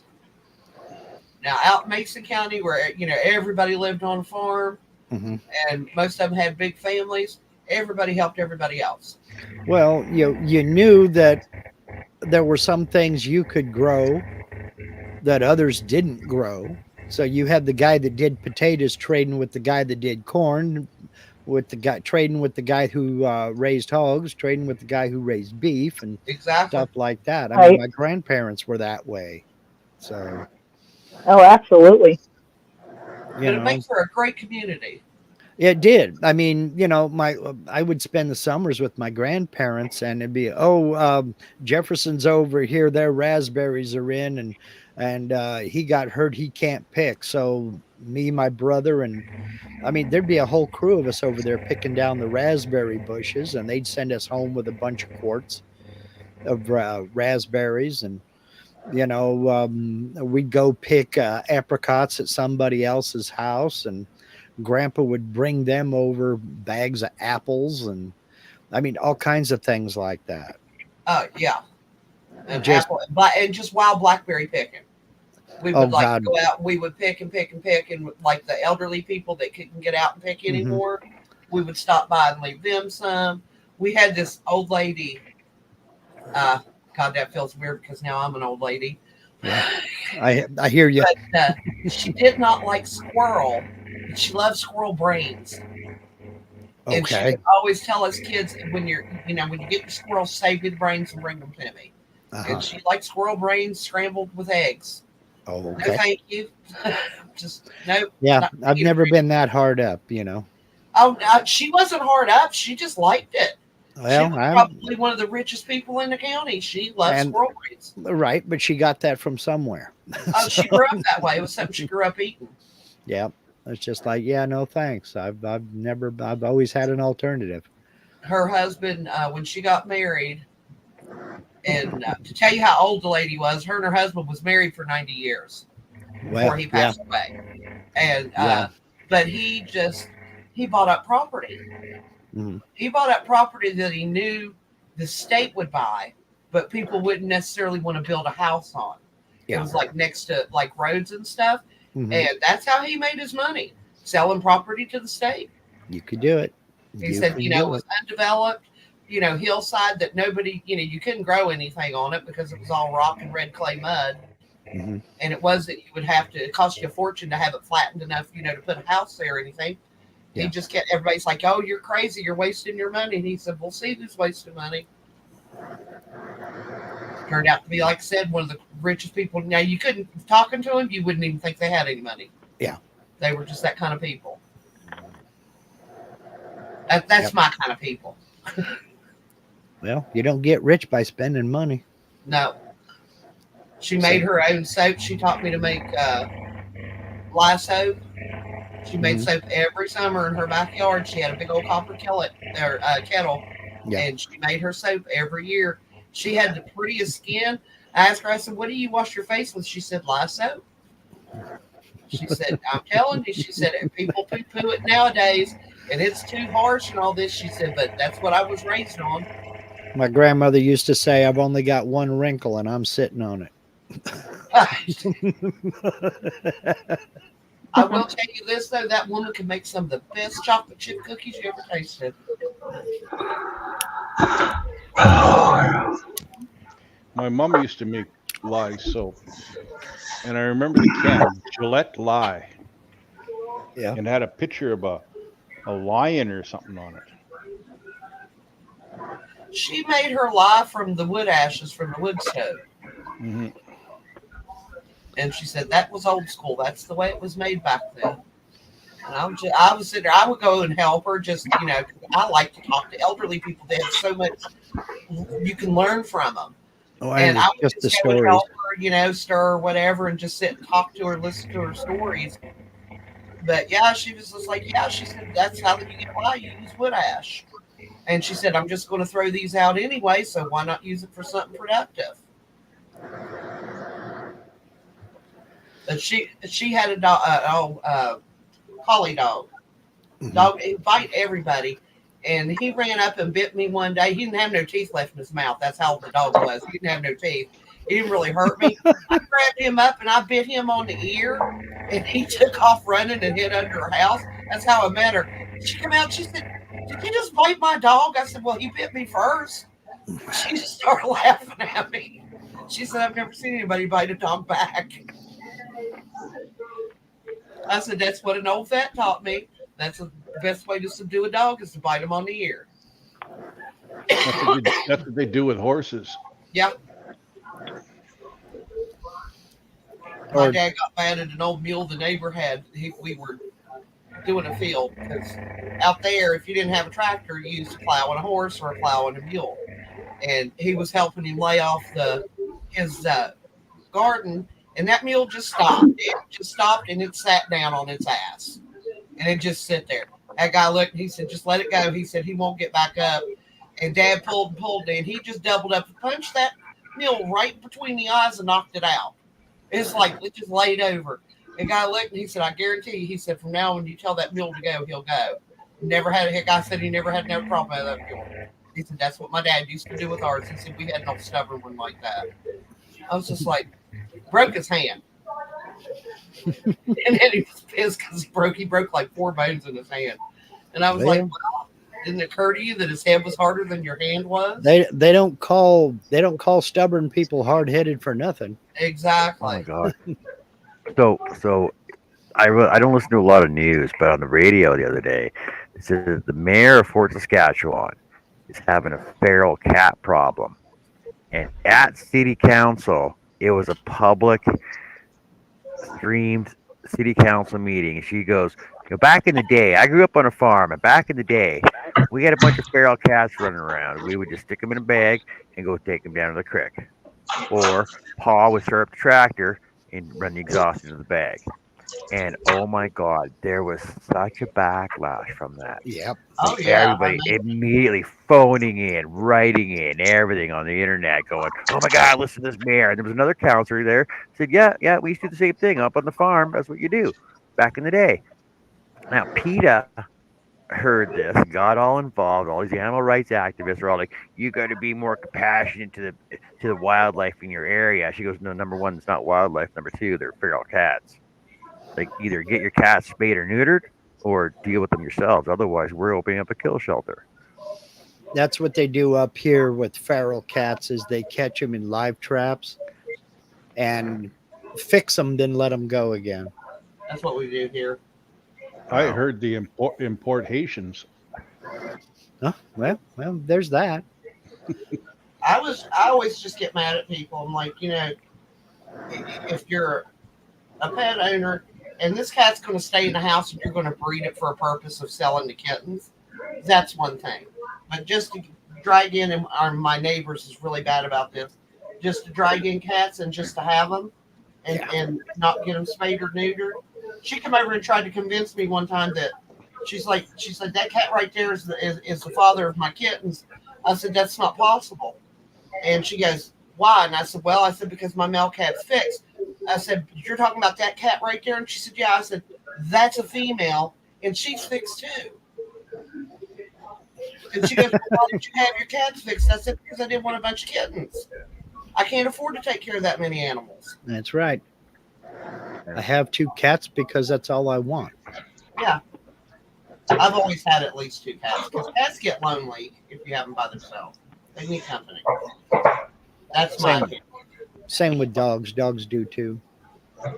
I'm looking into getting a dog for my dog.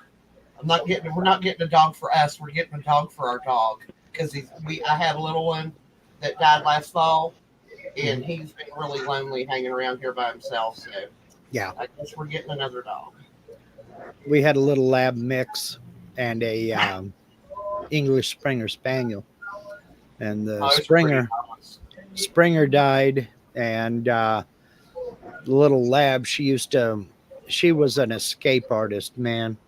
She would get out of the yard. I don't care how tall the fence was. She would figure out a way to get out of the yard and go hang out with the neighbor's dogs through their chain link fence. Well, some friends found a little golden retriever who, just roaming around the neighborhood, he'd gotten out of somebody's yard. They looked for microchip. There was no microchip. They put up signs and everything for about, it was a good month. Now, the landlord said, "Look, you got to get rid of this dog," and offered it up to us. We took him, and then she didn't try to get out of the yard anymore once she had a friend. Yeah, that's all they're looking for. I had a neighbor to the top of us here, top of the hill, and their dog barked constantly. Yeah. And she was a beautiful dog, but she was also a hunting dog. She was a bird dog. I said, the dog is number one, is bored. Mm-hmm. Because they're running dogs. They want to hunt. They're working dogs. You can't just lock them in a yard and leave them. I mean, the kids went out and played with her and everything. They spent time with her, but they're working dogs. Yep. I said, so you either need to get another dog or something for the dog to herd. I said, if you get like 4 ducks, that dog never barked again. She's like, I can't believe that. I said, they want to work. That's what they're bred for. Yep. I said, a bored dog barks all the time. That's why they bark, because they're bored. Yep. I was that dog. They had one of them electric in-ground fences for her. Yeah. She didn't give a shit. Yeah. She didn't care how much she got shocked. If she went out that yard, she was going out that yard. She ended up going out of the yard and getting down on the highway. And we were coming back from my in-laws one day, And I just glanced down the road and I looked at my husband and I said, "That's Brady laying down there on the road." The guy that hit her actually got out and parked his truck, got out and was in the road, sitting in the road holding her, crying because he hit the dog. Yeah. He's like, "I wouldn't hurt somebody's pet for anything." And I was like, "Well, we know who she belongs to." My husband went up here and told the neighbor what happened, and she went down and got her. Yeah. She died like 2 days later. And that guy, he offered to pay, and she said, "Nope." She said, "It was our fault. She was, she got out of the fence. That's on us. That's not on you." But he felt so bad. Yeah. Well, can't blame the guy. Yeah. Well, I mean, that's an animal lover. Yeah. Somebody that's, because we have some down here that will swerve trying to hit people's dogs.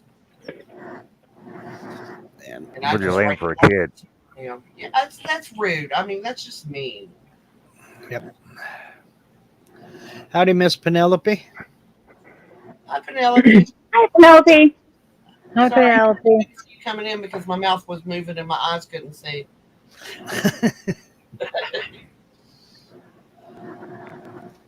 I'm sitting here Welcome making in. palm. What are you working on, Jess? The lion. Got his Okay. tail done. Awesome. As soon as I get this pom done, I'm done with the hat, Joe. So that 2 I can shakes of a lamb's tail. get the next blanket started.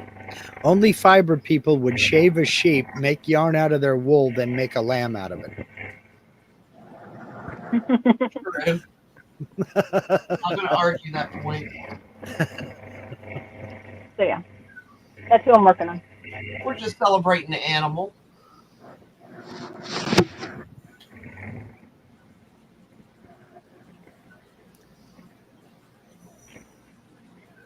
Did you ever hear about that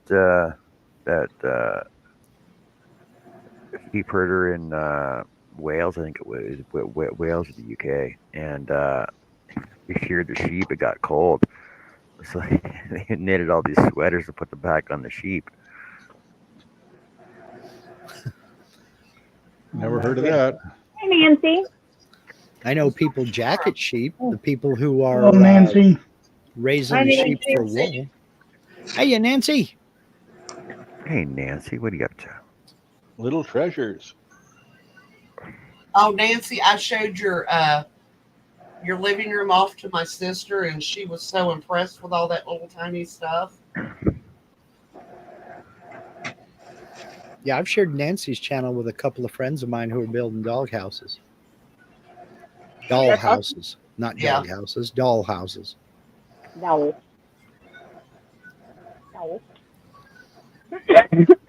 See, Nancy, that's the next thing for that little miniature dog you got. You're going to have to make a dog house. That was a great idea, Mark. I saw a dog house at the hardware store. They were raffling off and almost made me want to go get a dog.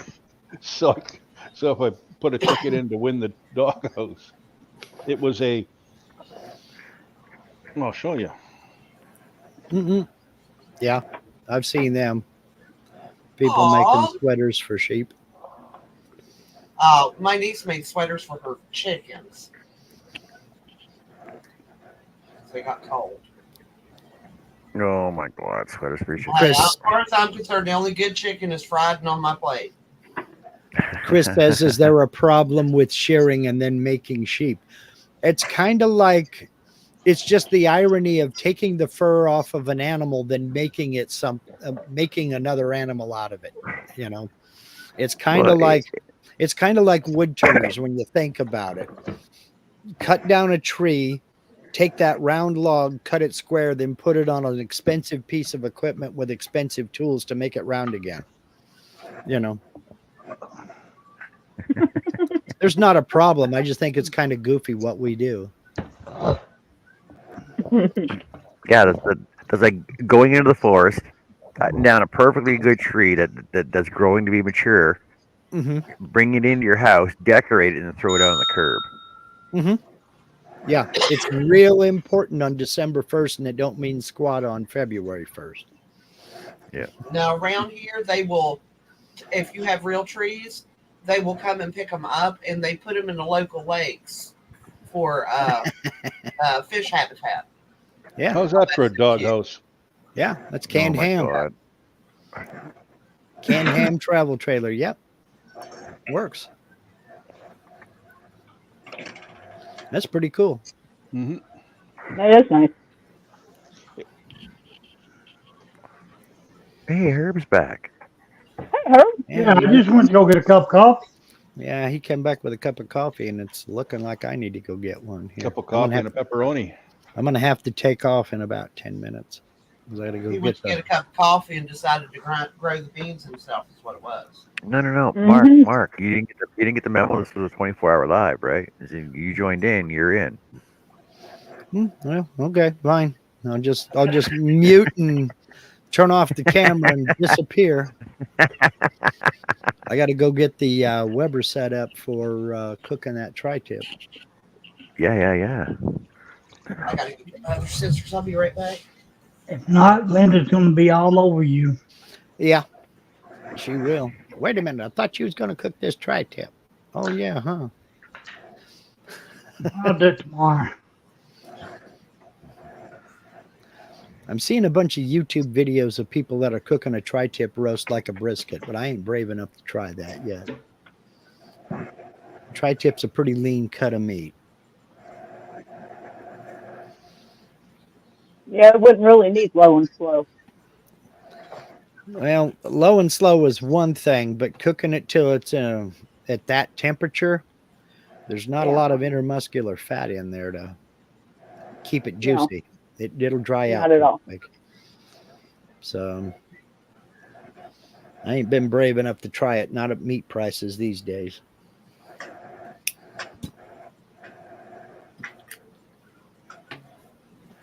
But that's okay.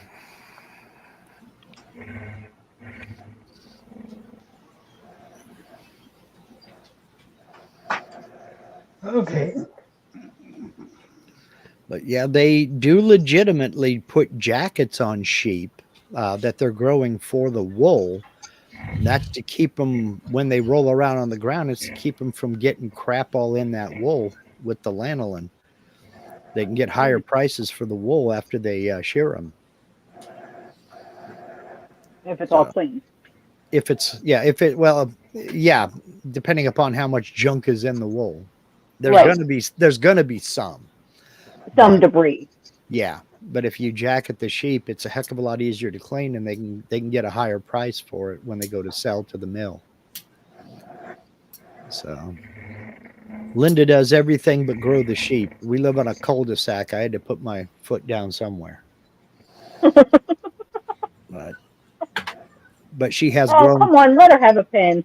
She has grown cotton. She has grown flax for linen. She has spun and knitted just about everything you can think of, to include the two weirdest things she has ever spun was lion's mane and, believe it or not, my beard. Yep. And she spun, I told her, she saw that I shaved off my beard. She went in and I lay down newspaper over the bathroom sink and I cut it all off. And then I wad up that newspaper and throw it away. She went and dug that out, John. Blended it with a little bit of wool and spun that up and then knitted a swatch out of it. And I swear to God, yes.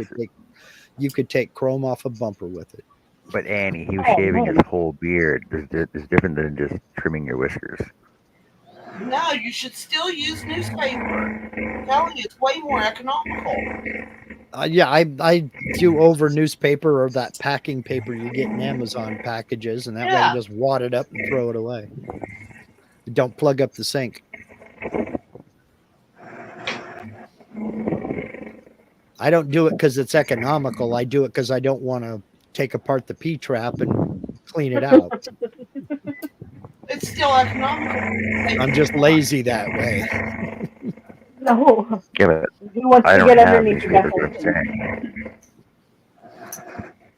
Well, I don't have newspaper either. Like I say, I use the packing paper from Amazon packages and what have you. Does anybody have newspapers anymore? I got newspapers. I get one once a week. Yeah, same here. Once a week. We A had free a one. And that's state only for the newspaper TV out guide, huh?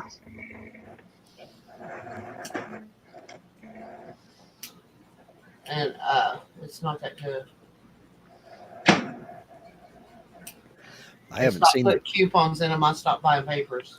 I haven't seen the funny papers in years. Yeah. So this is our like free local paper. Yeah, there's no funnies in our local. Well, we used to have a free local paper, but the family died out and nobody wanted to take over doing it. Yeah.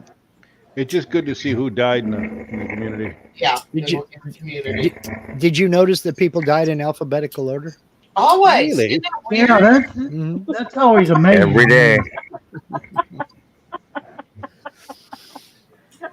Oh my God. But it's true. I often wondered about that when I was a kid, how people died in alphabetical order. It's almost like they knew. Mm-hmm.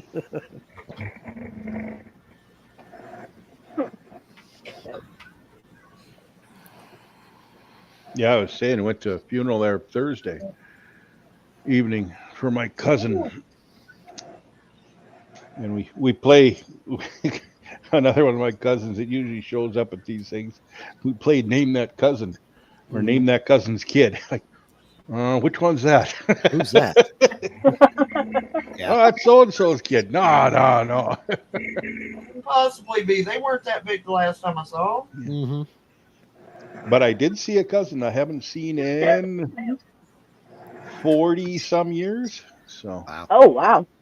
she moved to Quebec and then was Ontario for a while. She's back now, minus the husband that she married to move to Quebec with.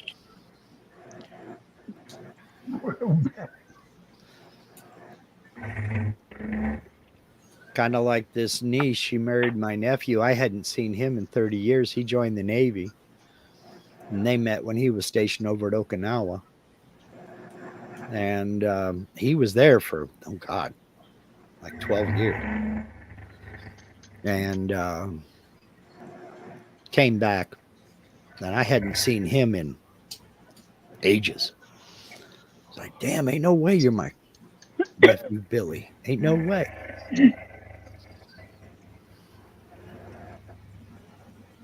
Hello to everyone that I may have missed. I was in there getting food. No. What'd we get? I sliced up bananas, then I warmed up some chocolate peanut butter and drizzled them on top. There you go. Yeah, I saw chocolate peanut butter last time I was at the store, so I bought some.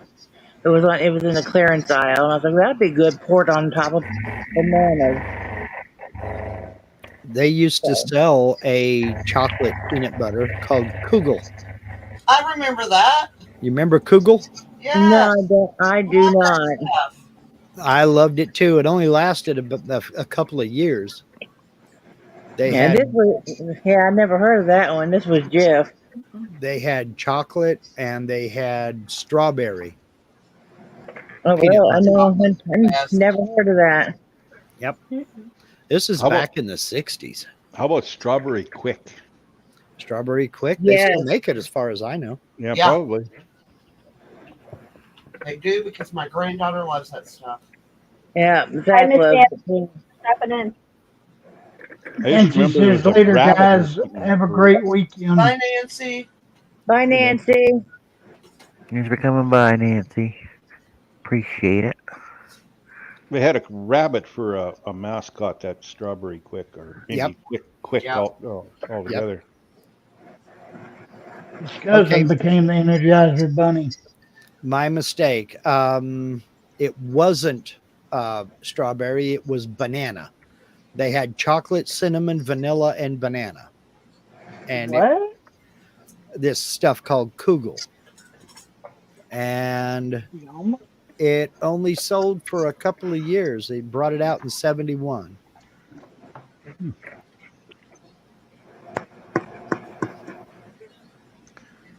I don't think it made it across the border. Oh, it was good stuff. My dad worked. My dad worked grocery for years and years and years, and whenever something new came out, he'd bring some home. Mm-hmm. Remember the first time he brought home Doritos? I was real confused. I'm like, oh, they're like Fritos. No, these are tortilla chips. What's a tortilla? It's ground corn. I said, yeah, so Fritos. No, they're different. Okay, it's ground up corn and it's chips. Yeah. Fritos. No, they're different. I How hear. can the same thing be different? I was watching a short the other day, and this guy was trying to convince another guy that popcorn is a breakfast food. It can be. Well, because logically, if you think about it, most cereals are made from corn, yeah. and Corn flakes. popcorn is corn, right? And therefore, milk that you put on it comes from the cow that put on your cereal. So you got milk on your cereal, which is made from corn, and butter is made from milk, which you put on your Kinda. popcorn. So Mhm. therefore, technically, popcorn with butter is a cereal food. Bit It's of a still stretch, That's I corn. think. hardly. It works for It's me. still corn and a milk product, right? Well, Little of a stretch. in much the same way, coffee is a soup. Yes, yeah, it would be. Oh my Yeah, I God. guess Well, I do. I have I soup do. every day. I do have soup, but I'm by not the going to drink same coffee from a bowl. but by the same logic, ketchup is a soup. Well, you mix it in the wiener water. Yeah, well, Yep. okay, yeah, I forgot about that. Wiener water. That's got to Wiener be water that- ketchup soup. that's got to be in some of your posts there, John. Hashtag wiener water soup. Hashtag wiener water. Yeah, Greg, that's got to be a Manitoba thing. Like seriously. Yeah.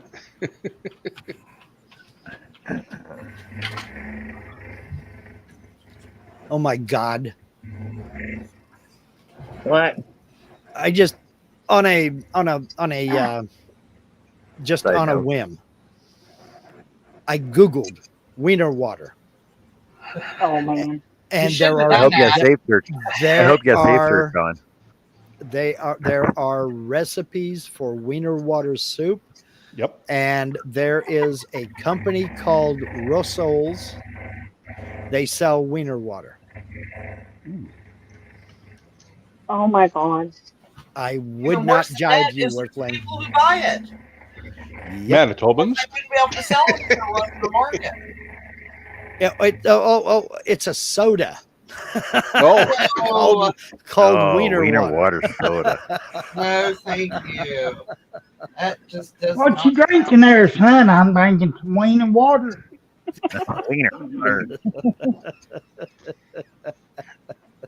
wiener, chicken dinner. Yeah, that just. Oh my God. Yeah. Can you see the commercial for that one? Okay. Disclaimer: wiener water is not actual hot dog water. It's a Bismarck's Distillery berry lemon fruit punch rebranded. Okay. Oh. You couldn't think of a better name than Wiener Water? Sometimes all you need is a catchy name. Yep. Or a gross one? Catch a lot of attention in the grocery aisle. Well, it's no worse than 15-year-old boys is going to make a joke about it. Well, and You that's guys what ever watch- spreads the word. you guys ever watch that Australian commercial for Dixon cider? Mm-hmm. Oh God, it's hilarious. Yes. Oh yeah. That's an old Alright. routine. My mom don't like nothing better than a good Dixon cider first thing in the morning. I like to wake up with a Dixon cider. Not going Worst, there. Not, Yep. Nope. It's- Not Here doing you it. are, Annie. Nope. Quiet, Annie. Nope. Not Yep. me. Quiet, Annie. Nope. Have a good one there, Nancy. All right, it's 2:30. I got to bug out. I got to go get the barbecue set up for this tri-tip. All right. All All right. Y'all right. have a good one. Have a great day. Take it See easy you on that later. wiener Hey, water. Mark. Yep, I'll drop back by in the out on the chat side as I'm bouncing back and forth. So Awesome. thanks for having me, Thank you for John. stopping in. Yeah, Mark, Take not a care. problem, man. Oh, Take care. I'm having a crochet show tomorrow. You can drop by then too if you want. I'll look You for can it. talk about wood. You can talk about Okay. wood because the girls in here talk about crochet on my wood show. So Okay. We Will haven't do. said anything about crochet. We just said what we was working on. yeah, We was talking about fishing and hunting Yep. Exactly. All right. Yeah. And food. and Catch food. y'all later. Bye. Mark. Bye. We can have boy talk. Hmm. What's that? Don't go there. What hurt? boy. No, no. Oh yeah. I vowed to be good today. Why? Who said you had to be good? I did. Pam's not even home.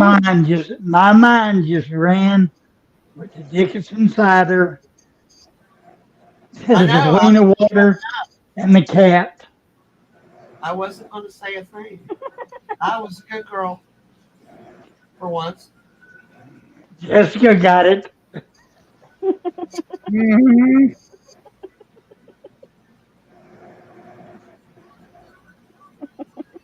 Oh God. How the hell did I break a nail crocheting? That's pretty tough yarn. I That's guess. that's Just talent. catching on them like, and I looked. There's a big old. I bet I just. I was gonna say there's a big old chunk got on my nail. Hey, Chris Chris Carlson, Carlton welcome says in. back from working. Welcome back, Chris. Hi, Chris.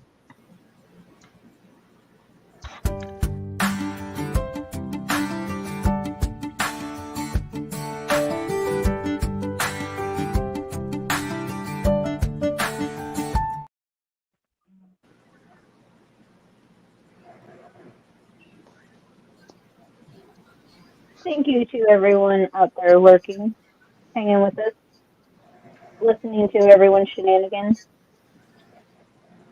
This time I have nothing to do with any of it. Boy, have I got some shenanigans playing They today. didn't have any shenanigans. Nope, not here. I did mine all yesterday. Mm-hmm. Well, I'll just go over to my hangout and tell them stories to myself. Oh, that's more fun.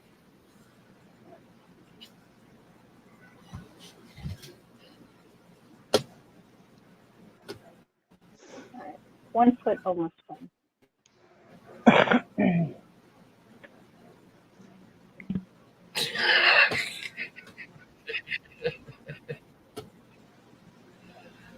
John. What?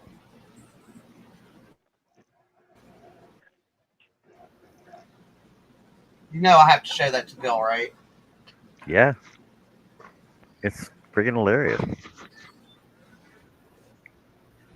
That's why I have to show it to him. I'm actually going to text it to him. That way he can show it to the guys at work too. All right. Move my ice cold coffee. Let me see.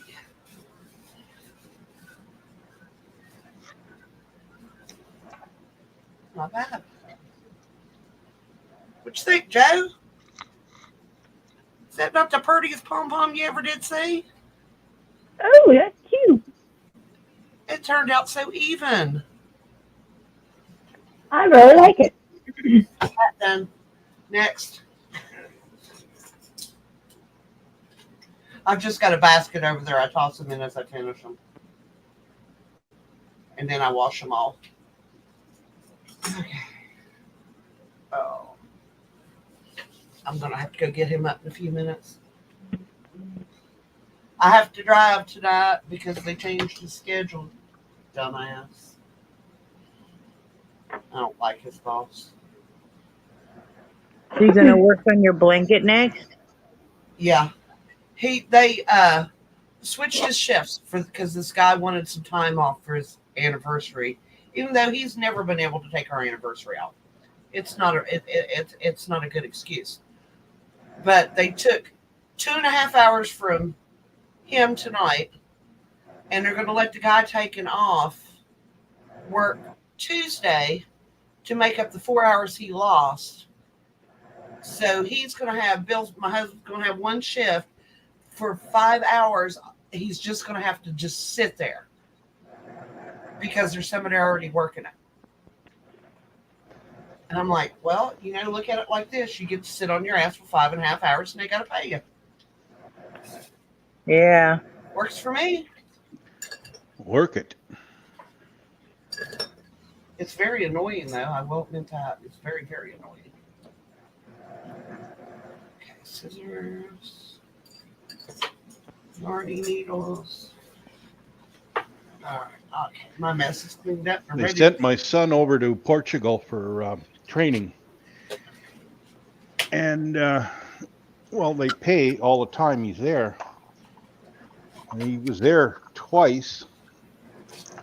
And he's got a month off of banked hours. Plus his 5 weeks he gets. Huh.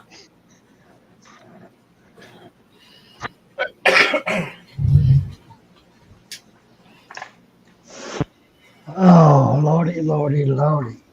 I am really glad that I don't have to cook tonight.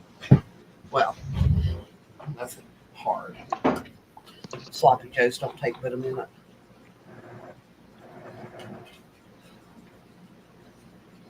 3.5, Big Jack. Welcome back, Chris.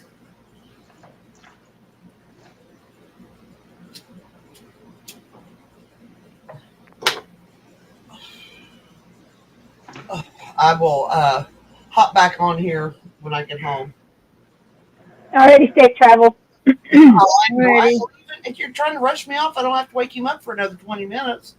Oh, well, you said that boy, that's not the way you made it sound. I thought you were leaving. Right? No, just in case I forgot. Well, I thought. We don't want you to go.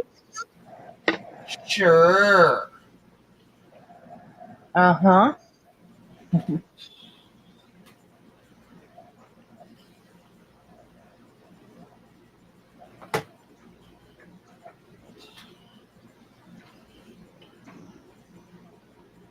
I just had Finding Nemo ruined for me the other day by some fun facts. In Finding Nemo, the mother and the eggs was eaten by a barracuda. But barracudas do not feed on clownfish eggs and are found in deeper ocean water. You know what likes to eat clownfish eggs? Eels. And babies? What? Fish. They eat their young and their eggs. Okay, what were you saying? Hold on. They quit making barracudas in 1974. Wrong kind of barracuda, Greg. What did you say? Eat the eggs? Clownfish eat their own young and eggs. Yes, they do. So Nemo's mother actually ate all of his siblings. More than likely, yes. So, I'm sitting there going like, oh, and I thought this was such a family-friendly movie. I was like, well, that kind of sucks. I'm going to watch it tomorrow night. And I'll mock it now. Because, you got to mock the movies. Or they're no fun. Yeah, I used to breed clownfish, and that is very accurate. At the end of my porch here, there's been this plant growing all summer. And we've all been looking at it, trying to figure out. Well, I mean, I'm randomly will sprinkle seeds and just let them, do their thing. And I'm like, I didn't remember putting any there, and we was all looking. None of us could figure out. Guess what it is? What is it? Goldenrod. Great Ooh. with wiener. Greg's All this got a wiener. wiener talk and Herb with his pepperoni. I had to go get me a pepperette.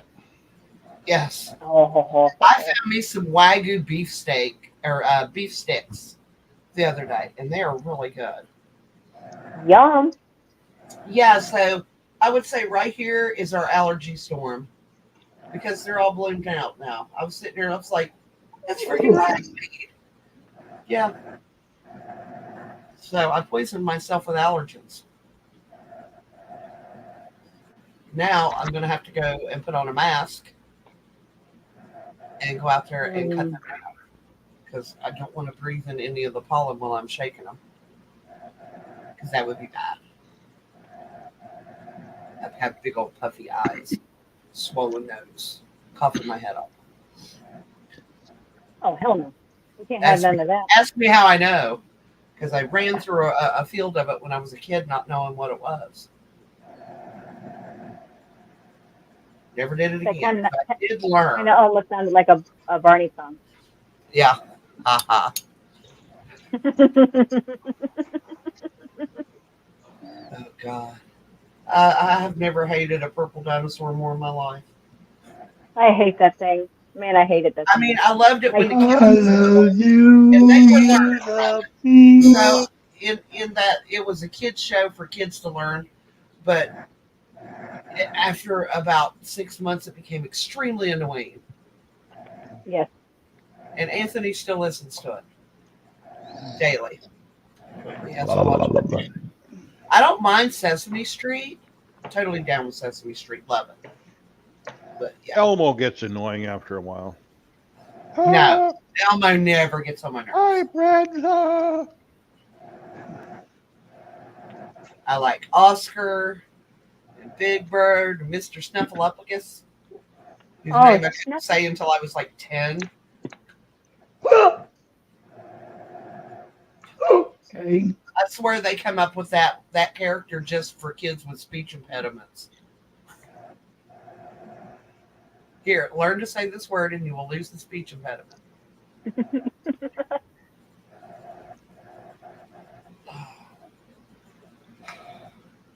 I really did want to drive tomorrow. I don't have to drive tomorrow, so I've got that to look forward to. That is a bonus, but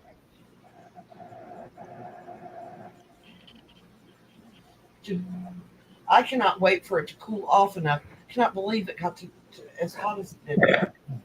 I want to open my window. I want to get the air. I mean, I love this air conditioner. I am not complaining because I can sit in here now. But I want to open the window. I want fresh air.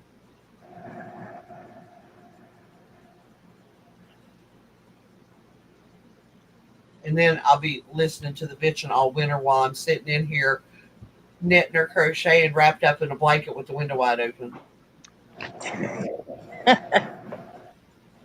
There's no pleasing you.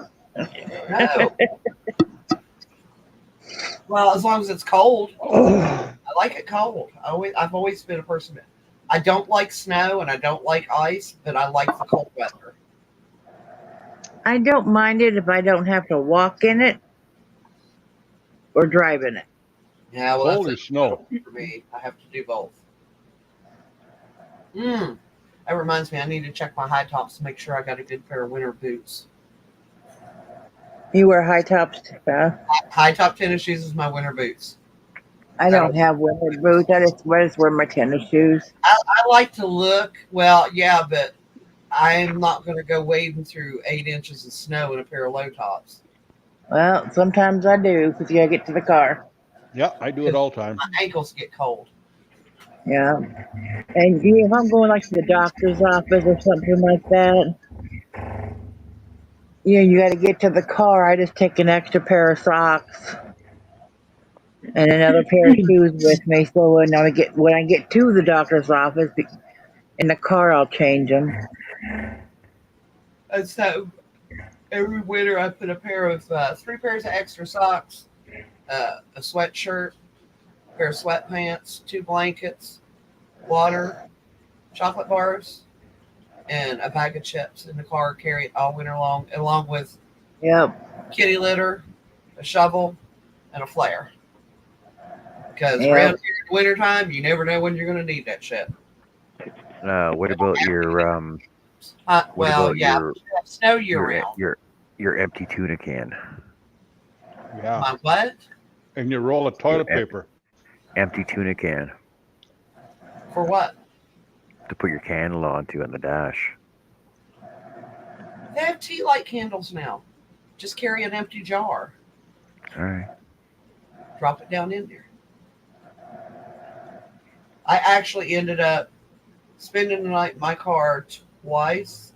Once due to floodwater, because this is when we lived out towards Lincoln County on the farm, me and Bill.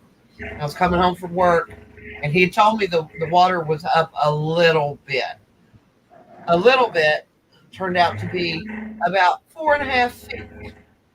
And I come around the curve, and I'm like, well, I ain't driving through that shit. So I backed my car up, put it up on a hill, parked it, turned the radio on for a little while, turned it off, lit up my flashlight, sat there and read a book. Took me a nap. Water was down by morning. Out there, it was very, very common. You could spit in a creek and it would flood. And the second time was due to I couldn't get in the road because they plowed the main road and covered the end of our road. It was like under like 4 feet of snow. You could see the road beyond it, but you couldn't get through where they passed through with the plows and just piled it. Why they would do that at the end of a road that where people lived and needed to get in and out is beyond me. But they've actually done that to us here too. And one of the neighbors has a plow blade on his farm tractor. He had to get down there with the plow blade and knock it out enough to where we could get it onto the main road. And he used to work for the state road, and he called them and just gave them words. They were not nice words. He said, as far as he was concerned, that should be considered illegal and blocked their house. Oh yeah, because his wife had to go to work. I was trying to get out to go get Bill. I had to shovel out a path for my French dog. Yeah, because I mean, somebody could have an emergency. Oh yeah, we have a lot of elderly that live up here on this road. But my little French bulldog dog, she jumped off the top step and she just disappeared in the snow. I was freaking out, went wading out, and that snow was digging for her because I didn't want her to smother under the snow. So I had to dig her out a path so she could go pee. Now that was one dog. She loved it when I put her sweater on. That was the coldest natured dog I ever seen. It hit 40 degrees and she started shivering. And she shivered all through the winter. I bought her for her first sweater. I made her a couple. But boy, she liked putting on her sweaters. She'd pick it up out of her bed and she carried over and dropped it at my feet, and I knew we had to go pee. She'd scoot up under because our wood burner is cast iron, but it's up on legs. So there's like, I don't know, 4 or 5 inches clearance from the floor, to the bottom of the stove. She'd be like slid up underneath that thing in the middle of the night. I go out there and just like grab her by her back legs and tug her out, and she'd just be scalding hot. I was like, you dumbass. I said, you're going to cook yourself.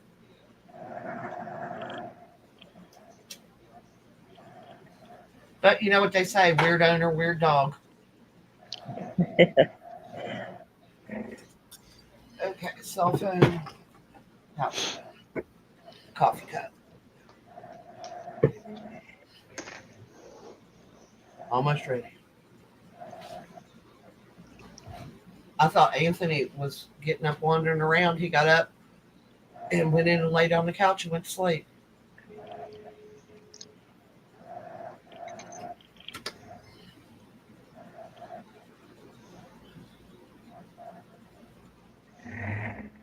It's quiet there right now. It is very quiet. I'm kind of enjoying it. I really hate to go wake him up. I don't get this kind of quiet, this quality of quiet very often.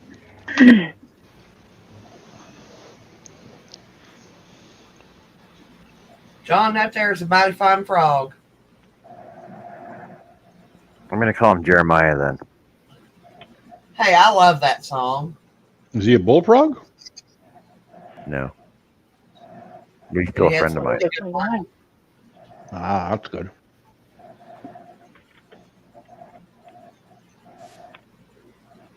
Okay, I'm back.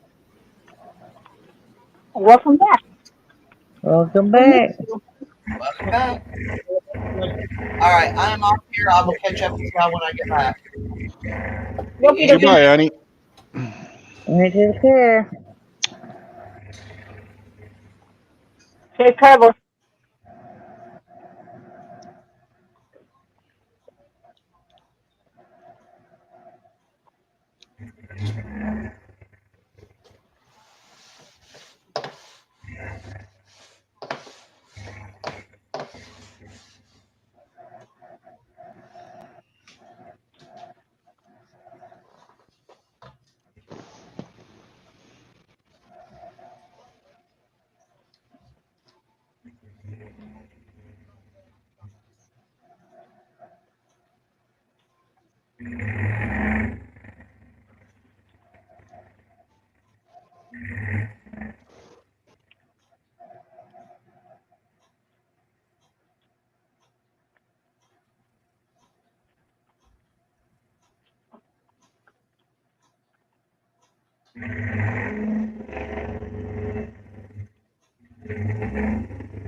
That's awful quiet.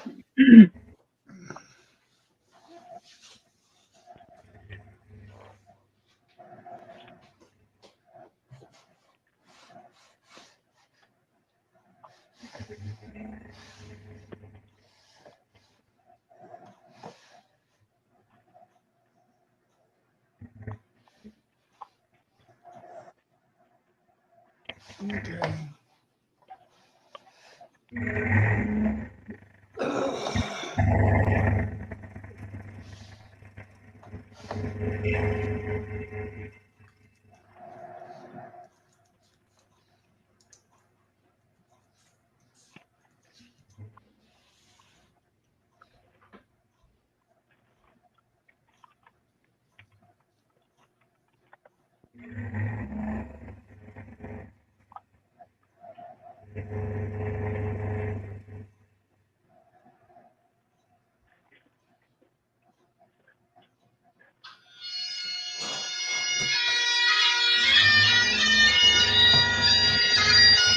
Hello.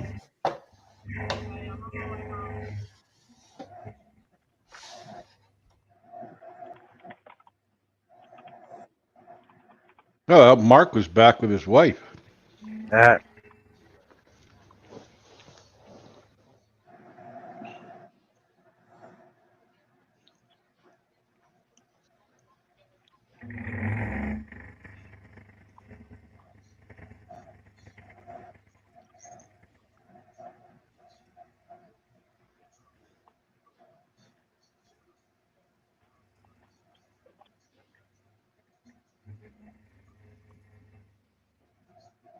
Well, here's one I never thought about. Could you get a copyright strike by playing pipe and band music?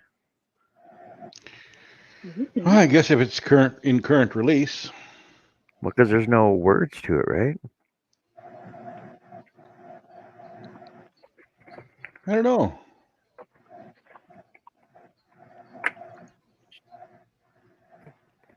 You can play Christmas songs.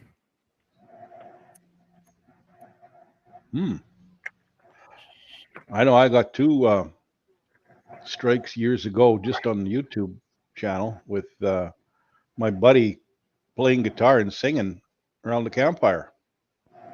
Well, you were singing like cover bands, like cover songs, Yeah. right? Yep. Yep.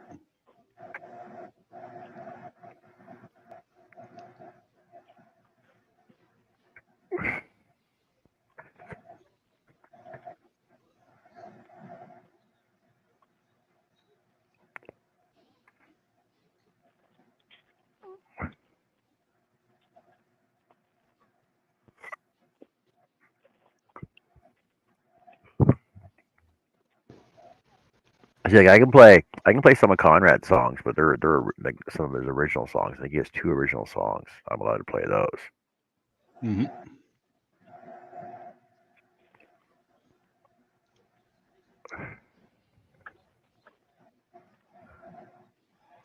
As long as some, whatever you want to call it, company doesn't just go and say, "Oh yeah, we'll claim those," and you have to fight for and prove that they're not. Well, well, well. The thing is, they're his original songs that he actually wrote himself because they're about him Mhm. and his wife.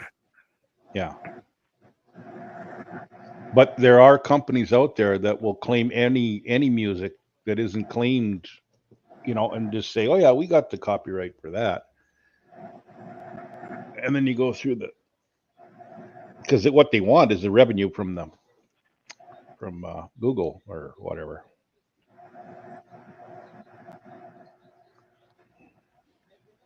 Even though they have no rights to anything, and it's a whatever, it's freebase or whatever, what you want to call For use. it, free use.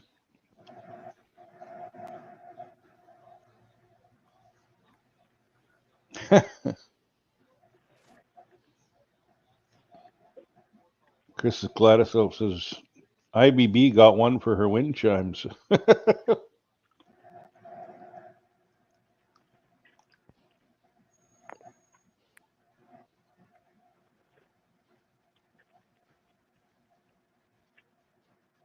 And Chris Charlton, Tim at TF Tuning composes and performs all the music on his YouTube videos and has been threatened with a copyright strike. Yeah, that's what I'm saying. Like,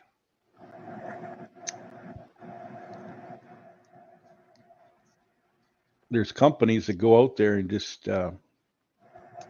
pour across anything that's not claimed yet and decide to claim it for themselves. And you got to fight your way out of it. That's Yep. BS. And you can't talk to a person. You can only talk to a damn keyboard. Computer. Yeah.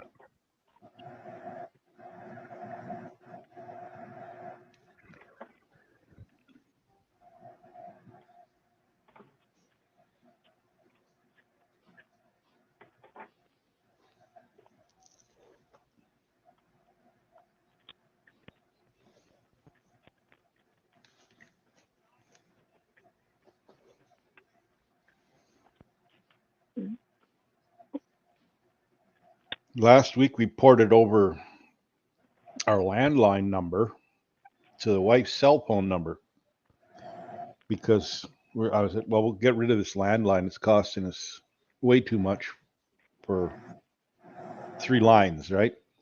But she didn't want to give up the landline number because you don't realize how much you put it out there over the years, and we've had it for over close to 40 years. Well, no, over 40 years. So anyway, the cell phone company we're with is not the company that the landline is with. So okay, talk to them. Yeah, we'll take it, port it over, no problem. The company it was with, well, they attach your bill or your account with your landline number. So we're giving up the landline. Well, okay, that's everything gone. Television and the internet. So the knobs I got, and then they phoned up. Oh, you got to bring in all your equipment. Well, I got no equipment. Have no telephone equipment. I've owned it forever. Anyway, oh well, if you're not shutting down your internet and your television, you won't need to bring in any equipment in, right? Well, yeah, I didn't ask for that. Well, sure enough, they shut down the internet, and it took them a day, and I had to be phoning them and texting them and chatting, live chatting with them to get it back. And you talk to some person, and oh yeah, we'll fix, and it doesn't happen, and then you phone back again when it was supposed to be done, and oh, somebody didn't do something, they didn't follow up. Boy, a bunch of That's aggravating. So we finally got it straightened out.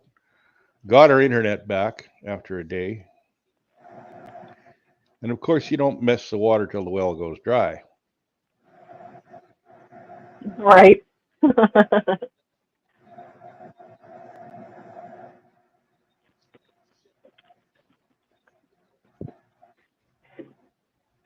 But it is finally, everything's all been situated though, right? Yep. Well, we just give up my wife's cell phone number, which we hadn't had for all that long, and not that many people would call her directly on her cell phone. But now I picked up a set of cordless phones, and it hooks to the cell phone. So you can, when her cell phone rings, this cordless phone system rings. So, and that's the Oh, that's good. old landline number, so I can pick it up and Oh, that's cool. and Sorry you can about call. that. I had to take that phone call. No problem. And you can call out on it on the same like this cordless system, and it goes through her cell phone. Okay. That's kind of neat. So it is kind of like still having the house phone, Yeah. just as it's Oh, processed through the cell phone company now, Yep. and her phone number. And her phone number is the the old landline number, the old house phone number. So. Oh, well then that's perfect. Yep.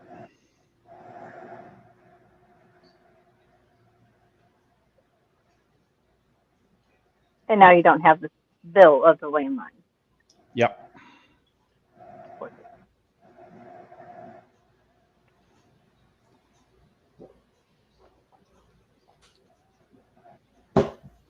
oh God. Oh Lordy. Yes, my son. Oh Lordy. He said, "Yeah, oh God, yes, my son."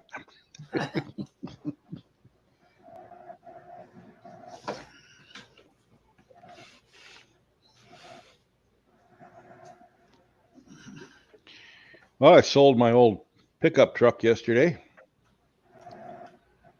Glad that's gone. Good deal. One less headache to worry about. Yep.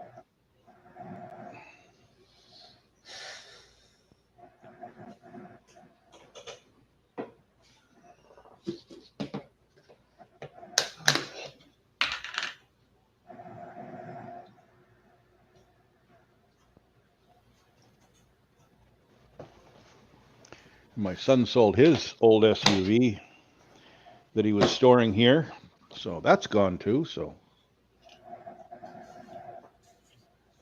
hooray, hooray! That's got to be a Make nice relief. clear room for the old. Make ready for some new stuff. Yeah. Oh, excuse me.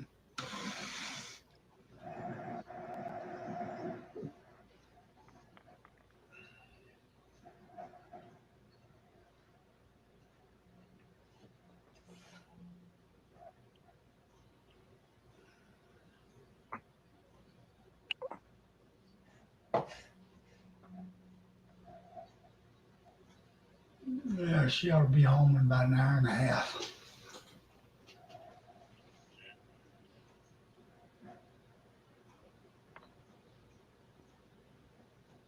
Well, Chris, you lost me on something.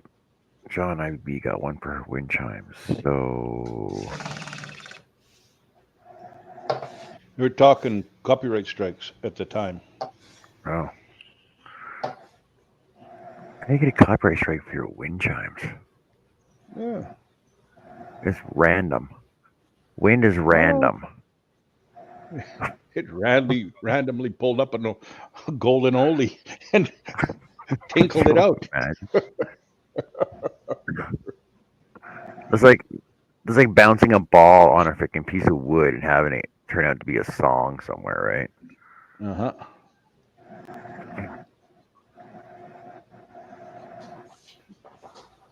Well, you better watch out for burping next. How does? But Tim composes all his own music. I've heard him. I've seen him fucking doing his own music. Like, how does he get copyright strikes from his own music? Like, Well, that's what I'm it saying. doesn't make sense to me. There's companies out there that just go raking across the interweb and they throw out whatever and see whatever they can catch. And if anybody doesn't protest it, then they get the money from the revenue. That's just stupid.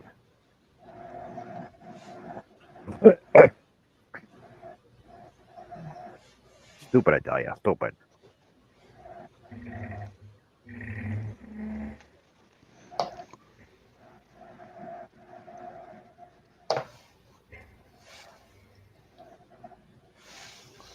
You talk about random musical noises. My brother-in-law was working somewhere, and there was this machine, and it's going, it's tumbling something, and it's going, and they're asking, "What's that? What's that? What's that song?" Boom, boom, whap, boom, boom, whap. Oh, it's a Queen song.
Has your frog croaked yet, John?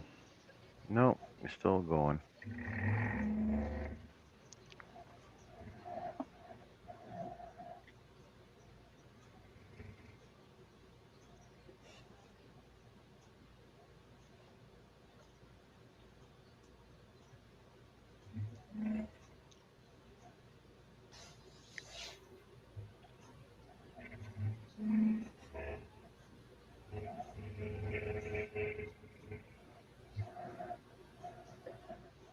It's gonna be kind of cool what I'm gonna do with it, though.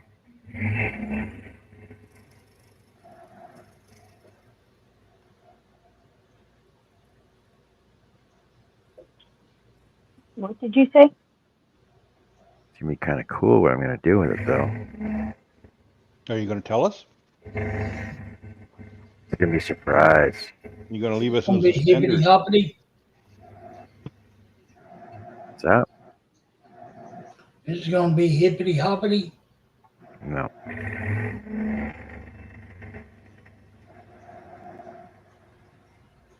He's going to leave us in suspenders. Yeah. Well, will we get to find out today, or do we have to stay tuned? No, you won't find out today. Not till it's done. Not till after it's done and received. Then you guys can see what happened to it. Oh, goodness, that could be a year.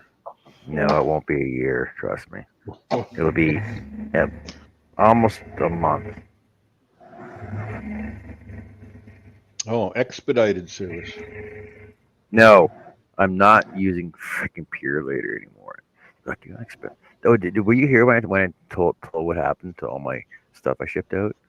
No, So I don't think from the so. auction, so from Yeah. the auction, and everything that's sold, And I appreciate everybody that bought everything that they did. And so I shipped everything Pure later, right?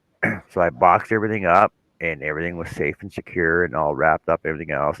Took it to the office and asked Dave if I could use Pure later, the office Pure later to ship stuff out. He says, yeah, not a problem. So he shipped everything out via Pure later to 12, 12 14 different places.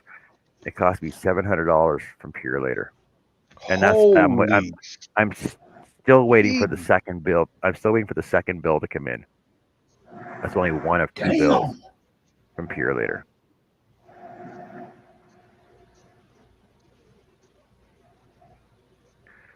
Now I figured Pure later would have been a little cheaper than that, considering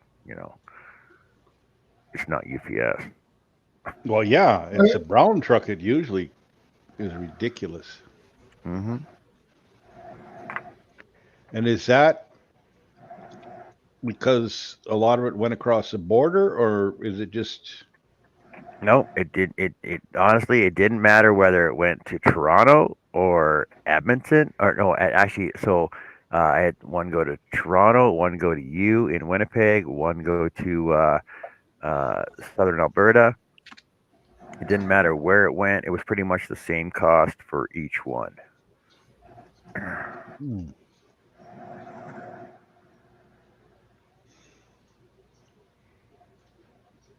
Because I know when you get something out of the States through the brown truck, they they become the broker, Mm-hmm. and they look at the value of the item and they double it, and that's what they charge.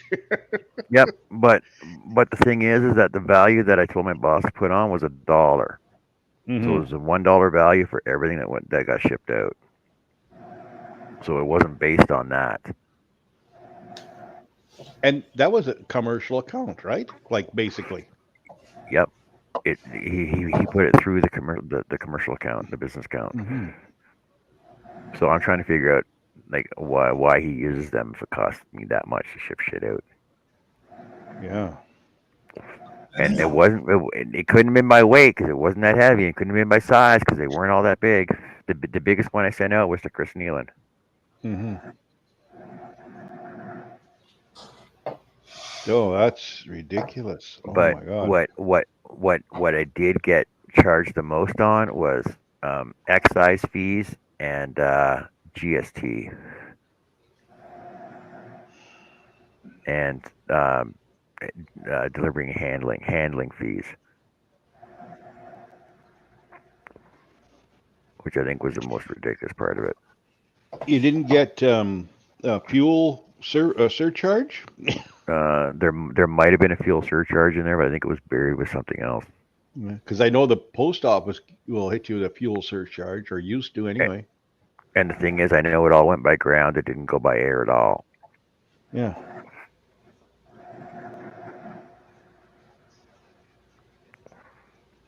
Can you imagine how much it would have cost you to send it by air? I know, it was just stupid. So I'm no longer using um, Purelator to ship my stuff. I gotta just use Canada Post. So people are gonna have to wait for their stuff to come to them, but they have to order it at least a month in advance. Yeah, they got to wait for the snow to come so that they can use their dog sleds. Yeah, use the sled dogs. Um, no, the Americans don't realize how good they have shipping down there. Oh,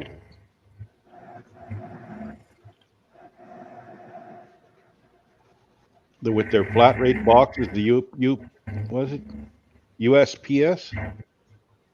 I know Yeah. a while ago it was about they had a small box, and it was about the size of the box you sent me. And if it under a foot each way and inch and a half high, and it was like $6 at the time because the guy I knew was shipping some stuff, and it could weigh 10 pounds, whatever fit in it, as long as it didn't weigh over 10 pounds, and it fit in. It shipped for $6 all across continental U.S.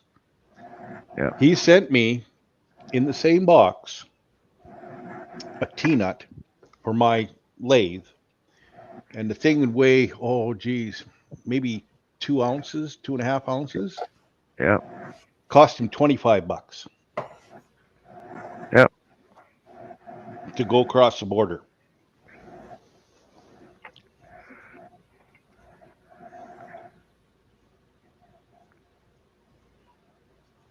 Well, it's like when I ordered blades, or when I ordered the stuff from Seiko, Pegasus, Seiko, right? For my replacement parts for my saw. It cost me. I had to pay an extra $25 to go pick it up because it was extra taxes and duties that I had to pay on top of everything else.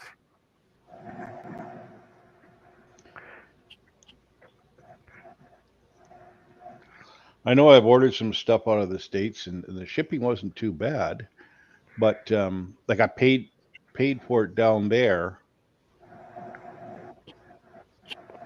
like through the bill, Yeah. but then I had to pay another equal to the shipping in GST and post office handling.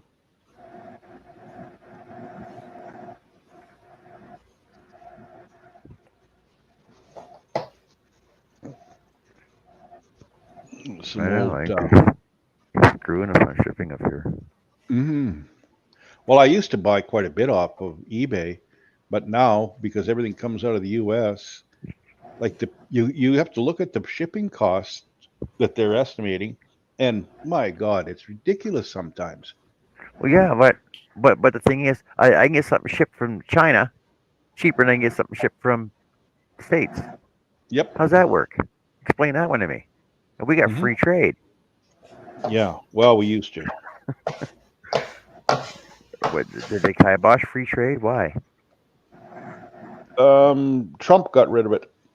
Okay, He what called about it something NAFTA? else. Don't we still have NAFTA? No, NAFTA is free trade. Yeah, North American Free Trade Agreement. No, it changed it to some big long name, and it changed somehow. It's somewhat like free trade, but removed a whole lot of items, did a whole lot of other stuff.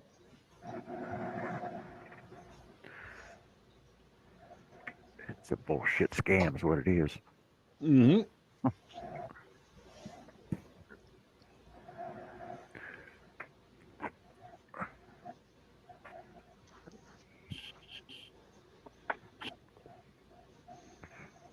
How's your turkey legs coming along there, Jess?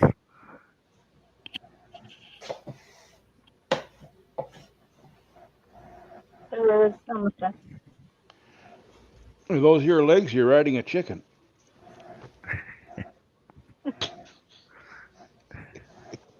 They go on this thing. Oh, okay. Yeah, make sure you get the right one on the right side. Oh, make sure you get the right one on the left side.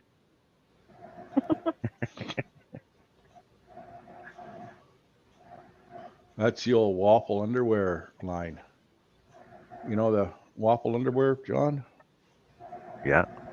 Yeah, thermal underwear, whatever. Yeah, those are your legs. You're And then riding a chicken. the sale's done as well. So Two left shakes is of the his lamb's tail. mane and his wings, right?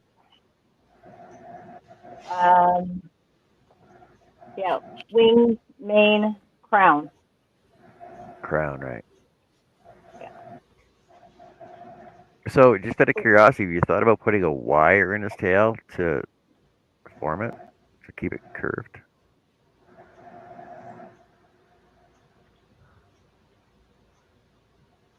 Oh.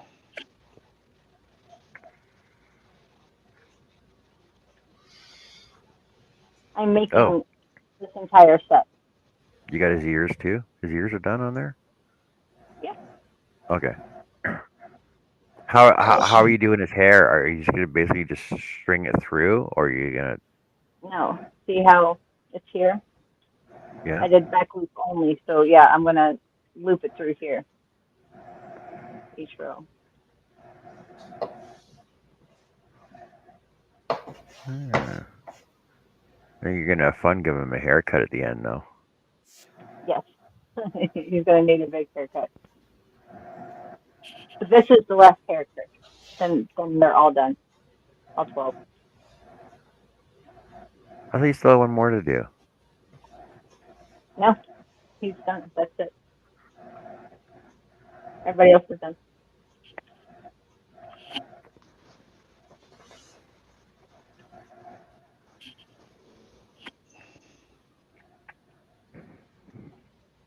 This guy was fun to make.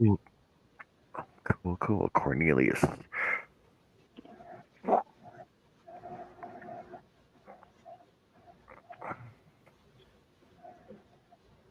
So yeah, almost done. And then I can officially sell this back.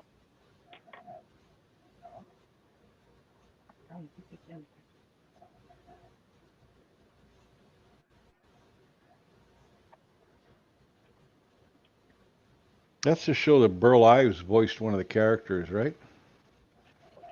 Yeah. The snowman. Mm-hmm. That was, oh, he was my favorite to do. This one, Mm-hmm. Old Burl Ives. Yeah.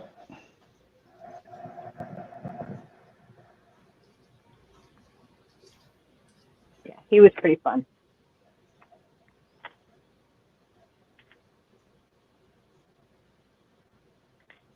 Yeah, I liked Burl Ives when I was a kid.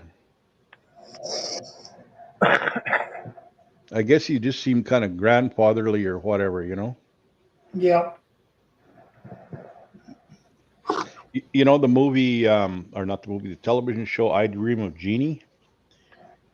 Yes. It was based on a movie called The Brass Bottle. And in that movie, it had, what's his name there? Who shot JR guy? Dallas. Well, the guy who played him there. Larry Hagman. Yeah, I think it was him for sure. No, maybe it was Tony Randall. But anyway, the it was the same setup. He was a NASA astronaut or something and whatever. I'll But be back in just a minute. the the genie was Burl Ives, not like a Barbara Eden whatever. So What they was the name of spiced it the up. movie? The Brass Bottle.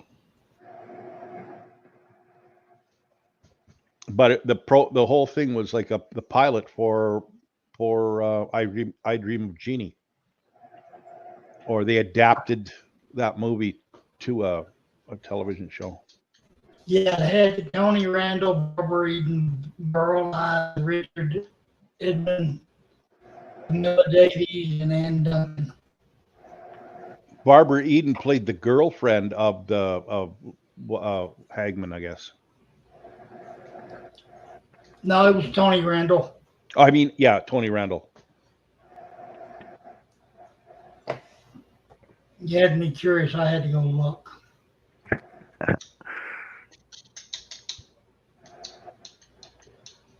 Made you look. Ah.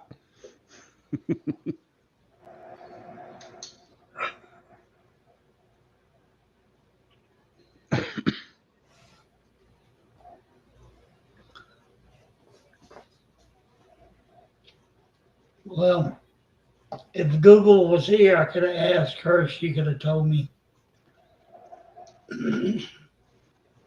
She loves watching old movies. Made in '64. Yeah.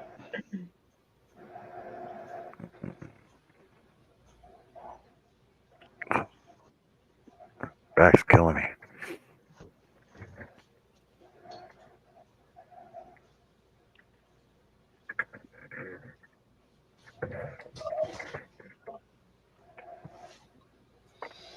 Oh, Lordy.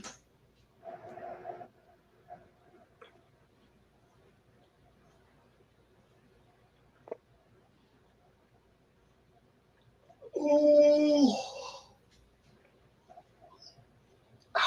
It's Art with Connie. Hello. Hey, Miss Connie, welcome in. Hello, Connie.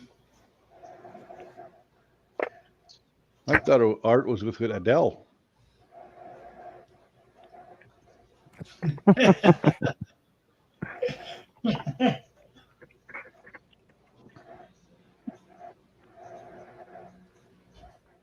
Hello, Oh, Jack. Jack off in the shop.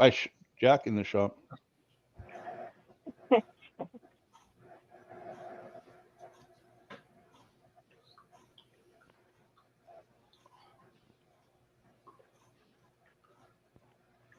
Nightbot was sleeping. Got them mixed up in their order.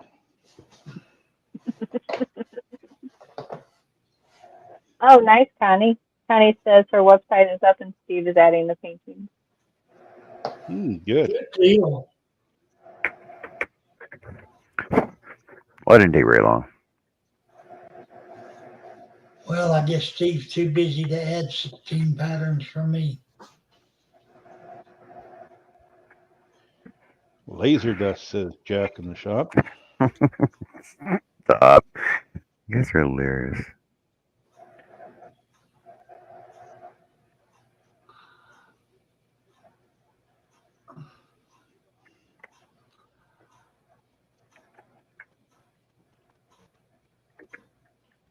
Yeah, I thought about taking a month off, but I can't. I'm going to take a couple of days at least.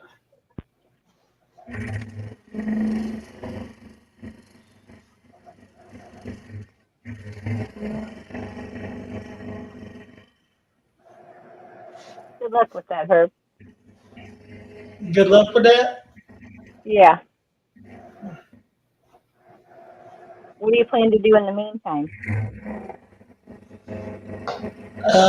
Watch some tutorial videos. Okay. But I can do that from the recliner.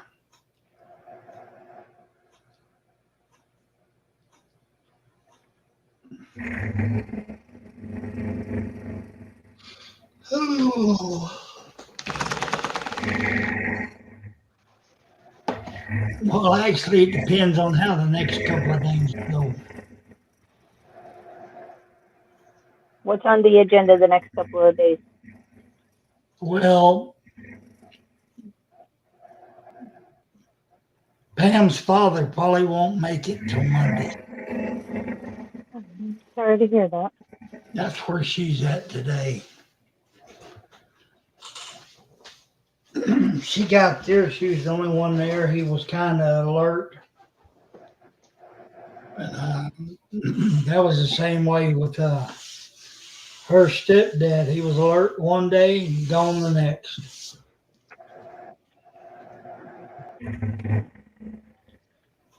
Yeah, sometimes it happens very fast. Yeah, she goes, well, he's meaner. He was meaner today than he's ever been. I said, yeah, he's getting ready to go. That was a phone call I took a minute ago.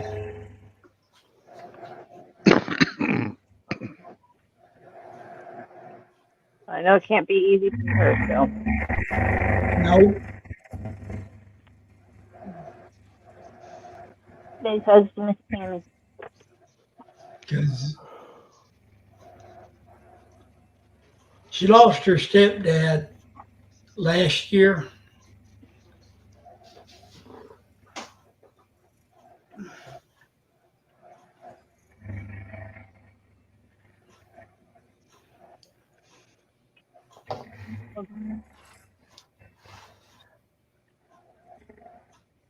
Let her know we'll be sending her some positive vibes.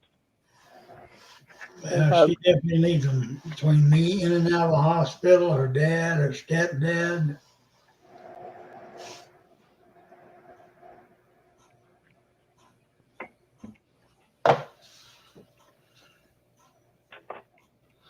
Thank you, Connie and Jessica. You're welcome, honey. All right.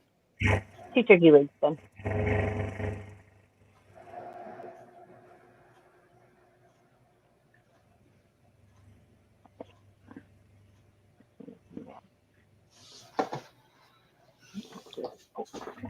Oh. I gotta get my glue gun. Oh.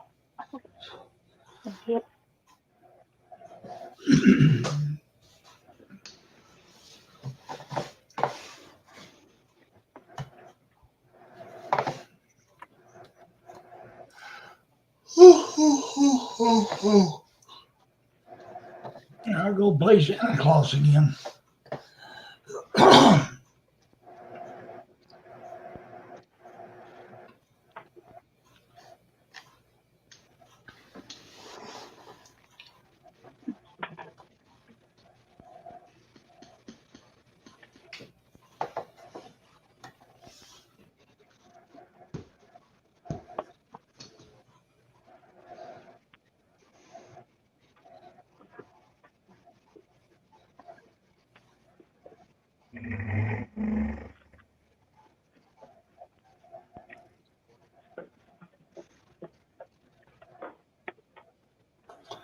Sorry, Jack.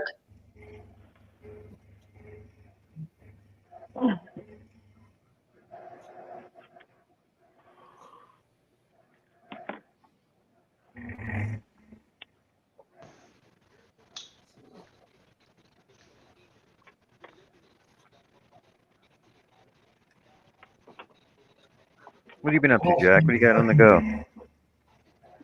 Projects you're working on?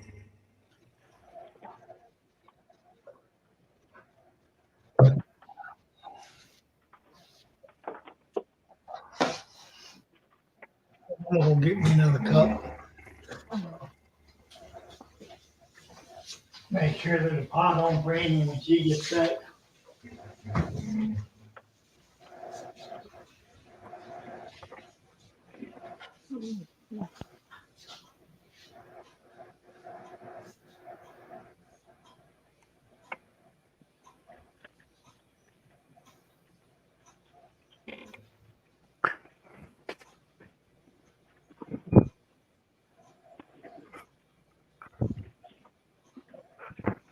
Cool. Toasters.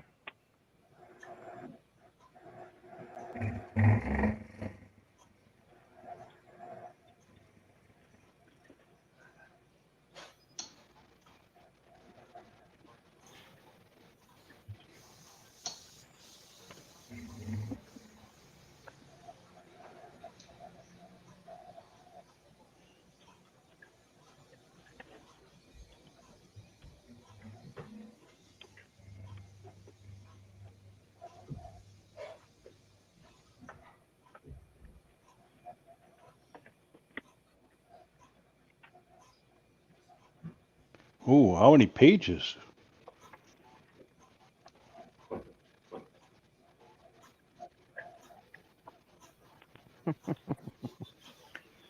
Just the first page in the beginning. Oh, okay.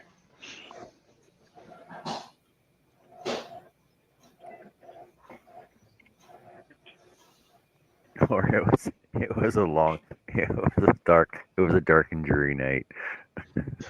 It's one of the two. Yeah.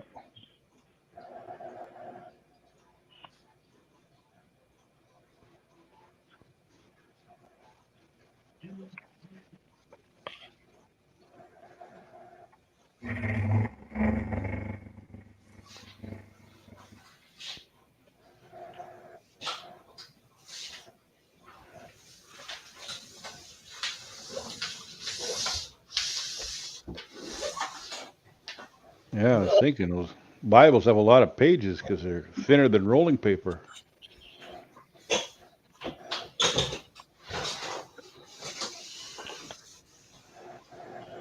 Oh, Oh,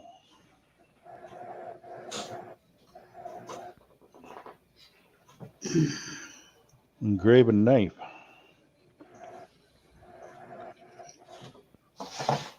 that's what I was gonna look at. John made a bunch of knives. Maybe you could divert them down to you to engrave on them before you get to David.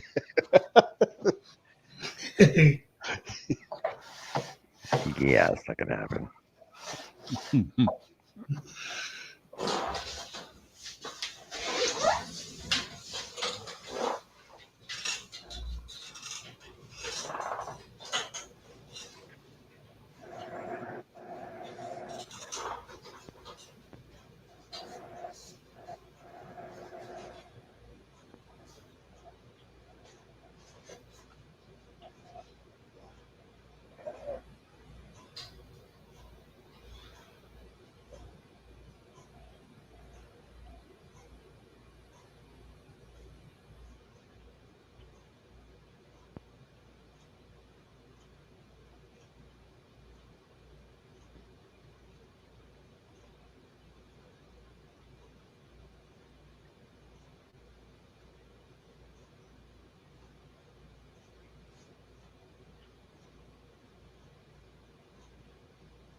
Those plasma cut hand saws are neat.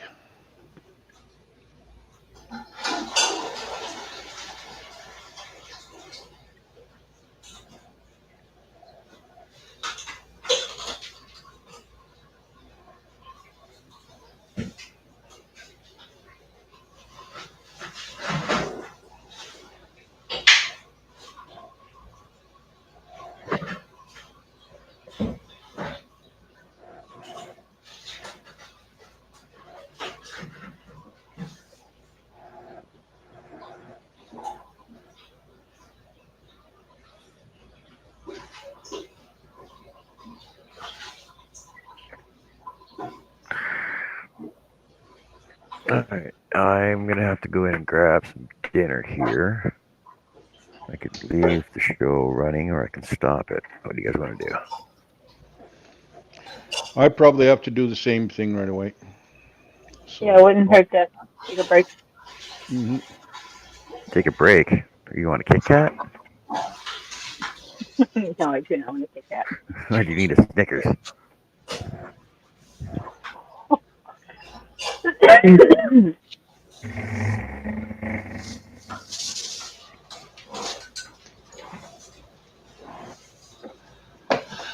Oh, Connie said, see y'all later. See you, Connie. Connie. We're not leaving because you came in, Connie. Honestly.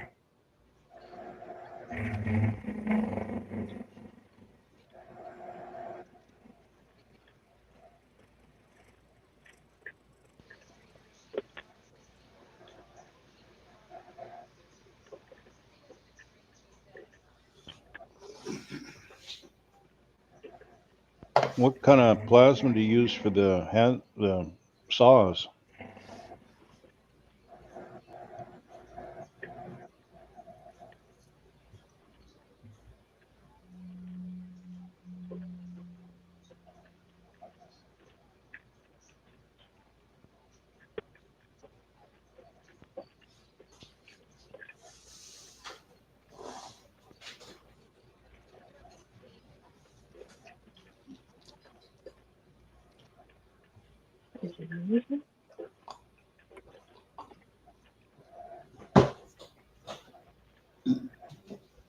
I don't think he heard you.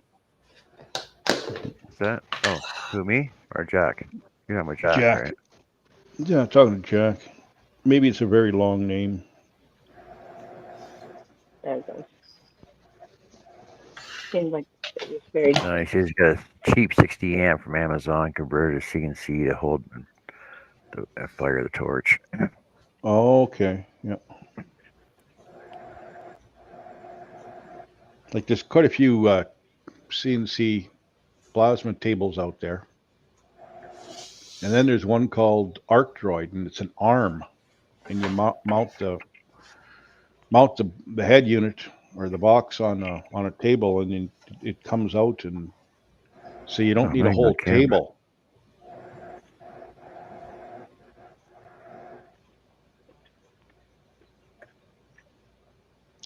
I'd love to have one to play with it, but I don't really have a whole lot of use for one. You wake up. But technology is fun.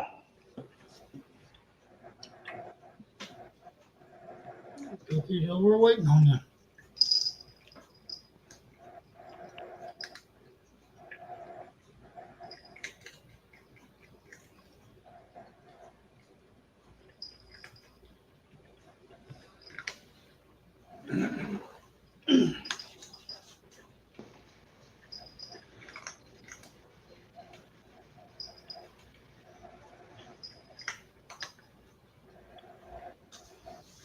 Now they have these lasers that you can weld with, and you can clean metal with, or yeah, I guess metal, and it's really neat. Really, Ooh. it's like Star Trek, Star Wars technology to me. There again, I don't have enough use for it. And I don't want to get in the business of cleaning stuff.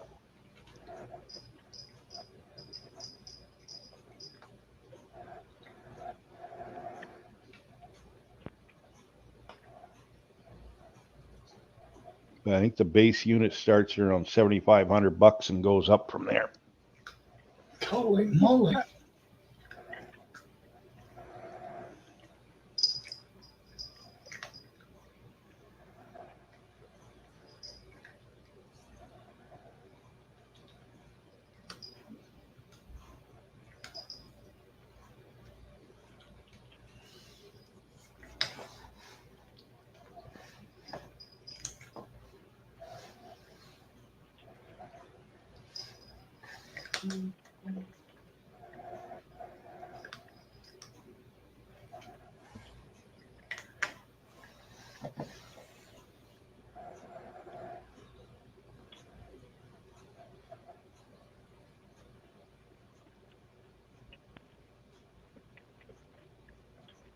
Yeah, Alibaba has some cheaper ones.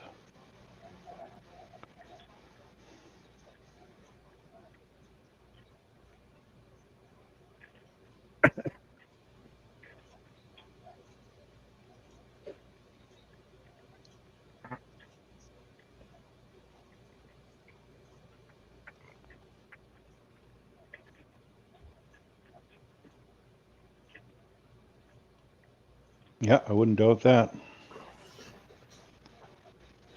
That's what I got working on so far. Oh, cool. That's awesome.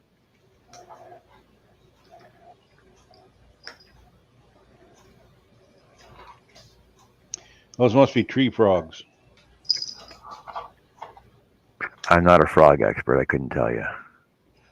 Well, it looks like he's on a branch, so branch, tree. What if he's a grass? He could be a grass frog too. I guess so. I'm a cattail. You know, we found a few frogs this year in our yard. It was very, been quite wet. Little wee things about the size of well, they're almost smaller than a quarter. Like peepers. Aww. They'd make great bait fishing, eh? Yes, they I got would. some. I got some pictures from probably about 10, 12 years ago. We were up on Saskatoon Mountain, which is an old radar base from the dew line, Mhm. and there's the old I'm going to call it the old sewage area, the sewage pond, basically. Mhm. There was the most amazing, like crowned egrets, like, and they're very rare to find as it is, but there was like 4 or 5 crowned egrets up there, and all you could hear are these little peepers, and like I went I actually found, like, I have a picture of a whole handful of probably 20 these little tiny peepers in my hands, right, and found a couple leopard frogs, and there's a picture of me like holding a leopard frog, like I'm gonna bite him right in the back legs.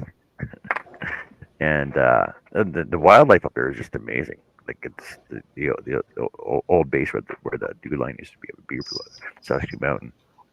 Yep. The leopard frogs around here in the springtime, oh man, they just start screaming. Like, Yeah. they're so loud. Just just after the thaw. Like, you drive down certain roads with the windows open, you can hardly hear each other talk in the car.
Well, I guess I should go get something done tomorrow.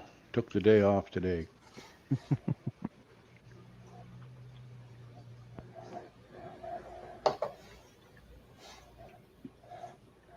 Got to fix the lawnmower one more time.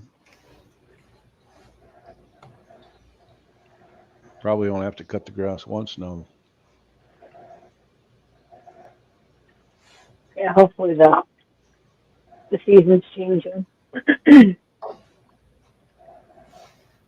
The leaves here are not changing very fast yet. Like they're not in full swing. But I've heard that many parts of North America they change color they changed Sudden. suddenly about 2 weeks ago or 3 weeks ago. So I don't know. Yeah, they're starting.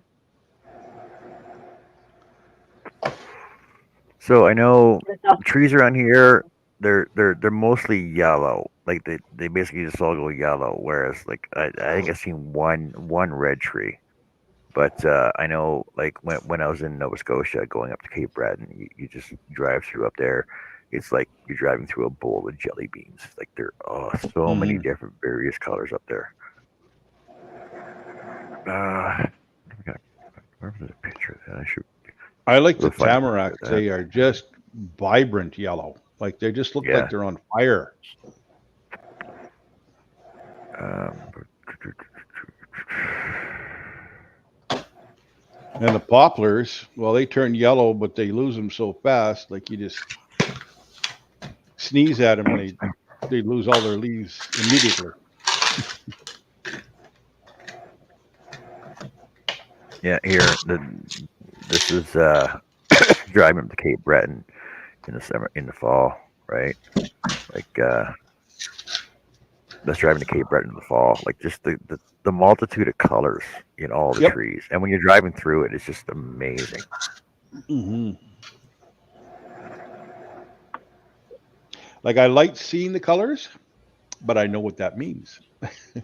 Yeah, I It's know. going to get cold. Yeah. Humbug at the cold. It's gonna get cold and it's gonna get cold quick. But like like, could you imagine just living in those houses right there? Like that would just Hmm. be Oh, so so funny. freaking cold when the icebergs go by and the freaking cold winds come right off that ocean right near your window. And the polar bears are knocking on the door for something to nibble on. Exactly. What you want?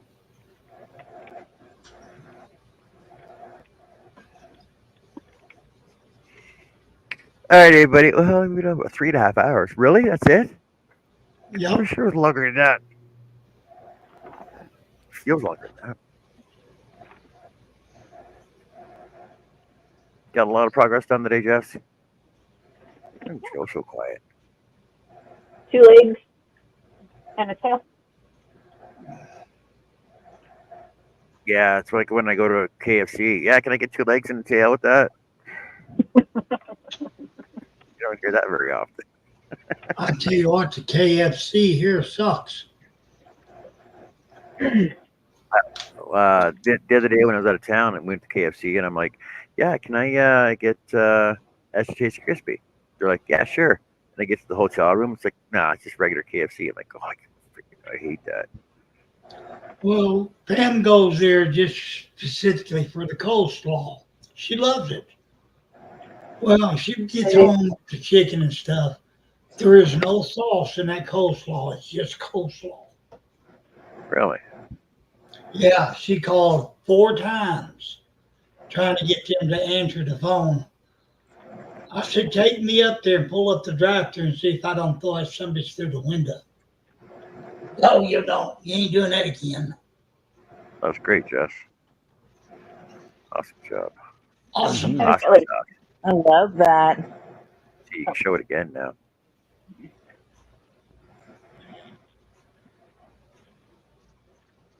So before you sew his legs on, are you gonna set him down and make sure that he's Yes. sitting properly?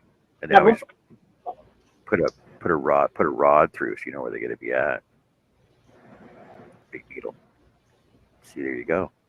There you go. Freaking, you're on the She's ball. one step ahead of you. Head of the game.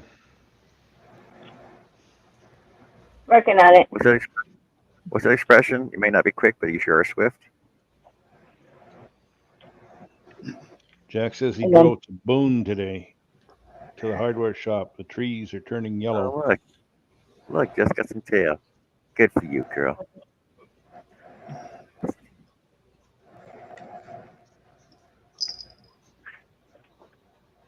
Okay, honey, you done had enough combing. You look pretty enough. Yeah, like our trees basically turn yellow for about a week, and then they're bare. Like my backyard.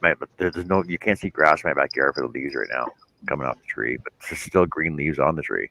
Yeah. We're not that far along yet. But I know what you mean. Like, it seems as soon as they turn nice and you like to look at the trees and a wind comes up and it blows blows everything off the trees. Let me look. Selkirk. Selkirk.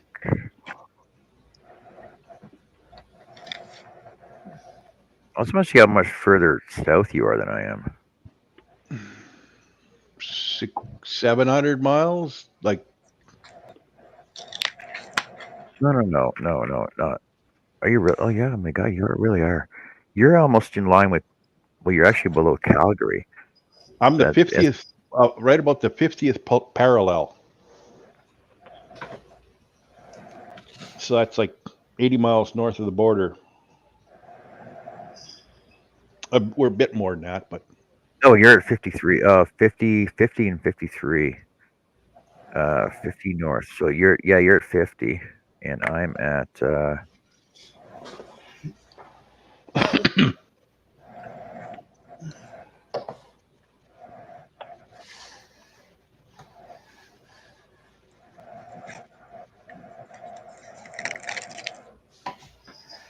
I'm at 55.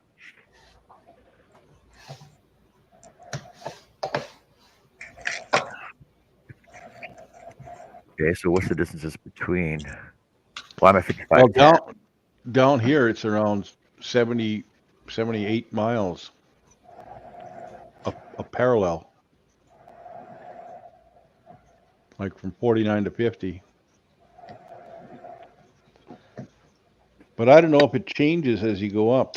Yeah, no. So they're approximately 111K between each. So, 111 times 5. So it's only 550 kilometers distance between us, between north and south. Really, eh? Yeah, in elevation, right? Yeah.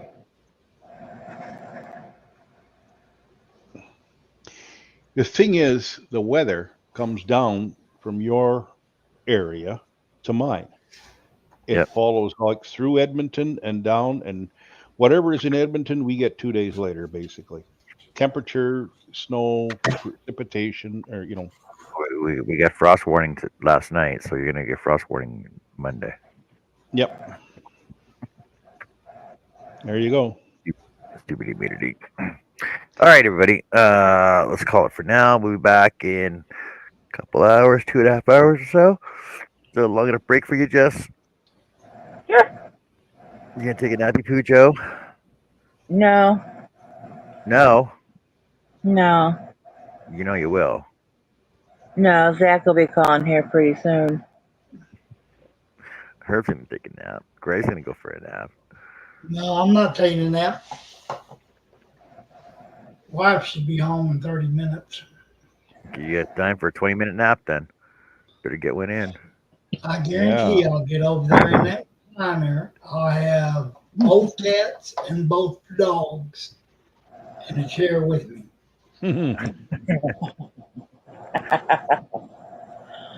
Well, I'm going to be sitting right here crocheting.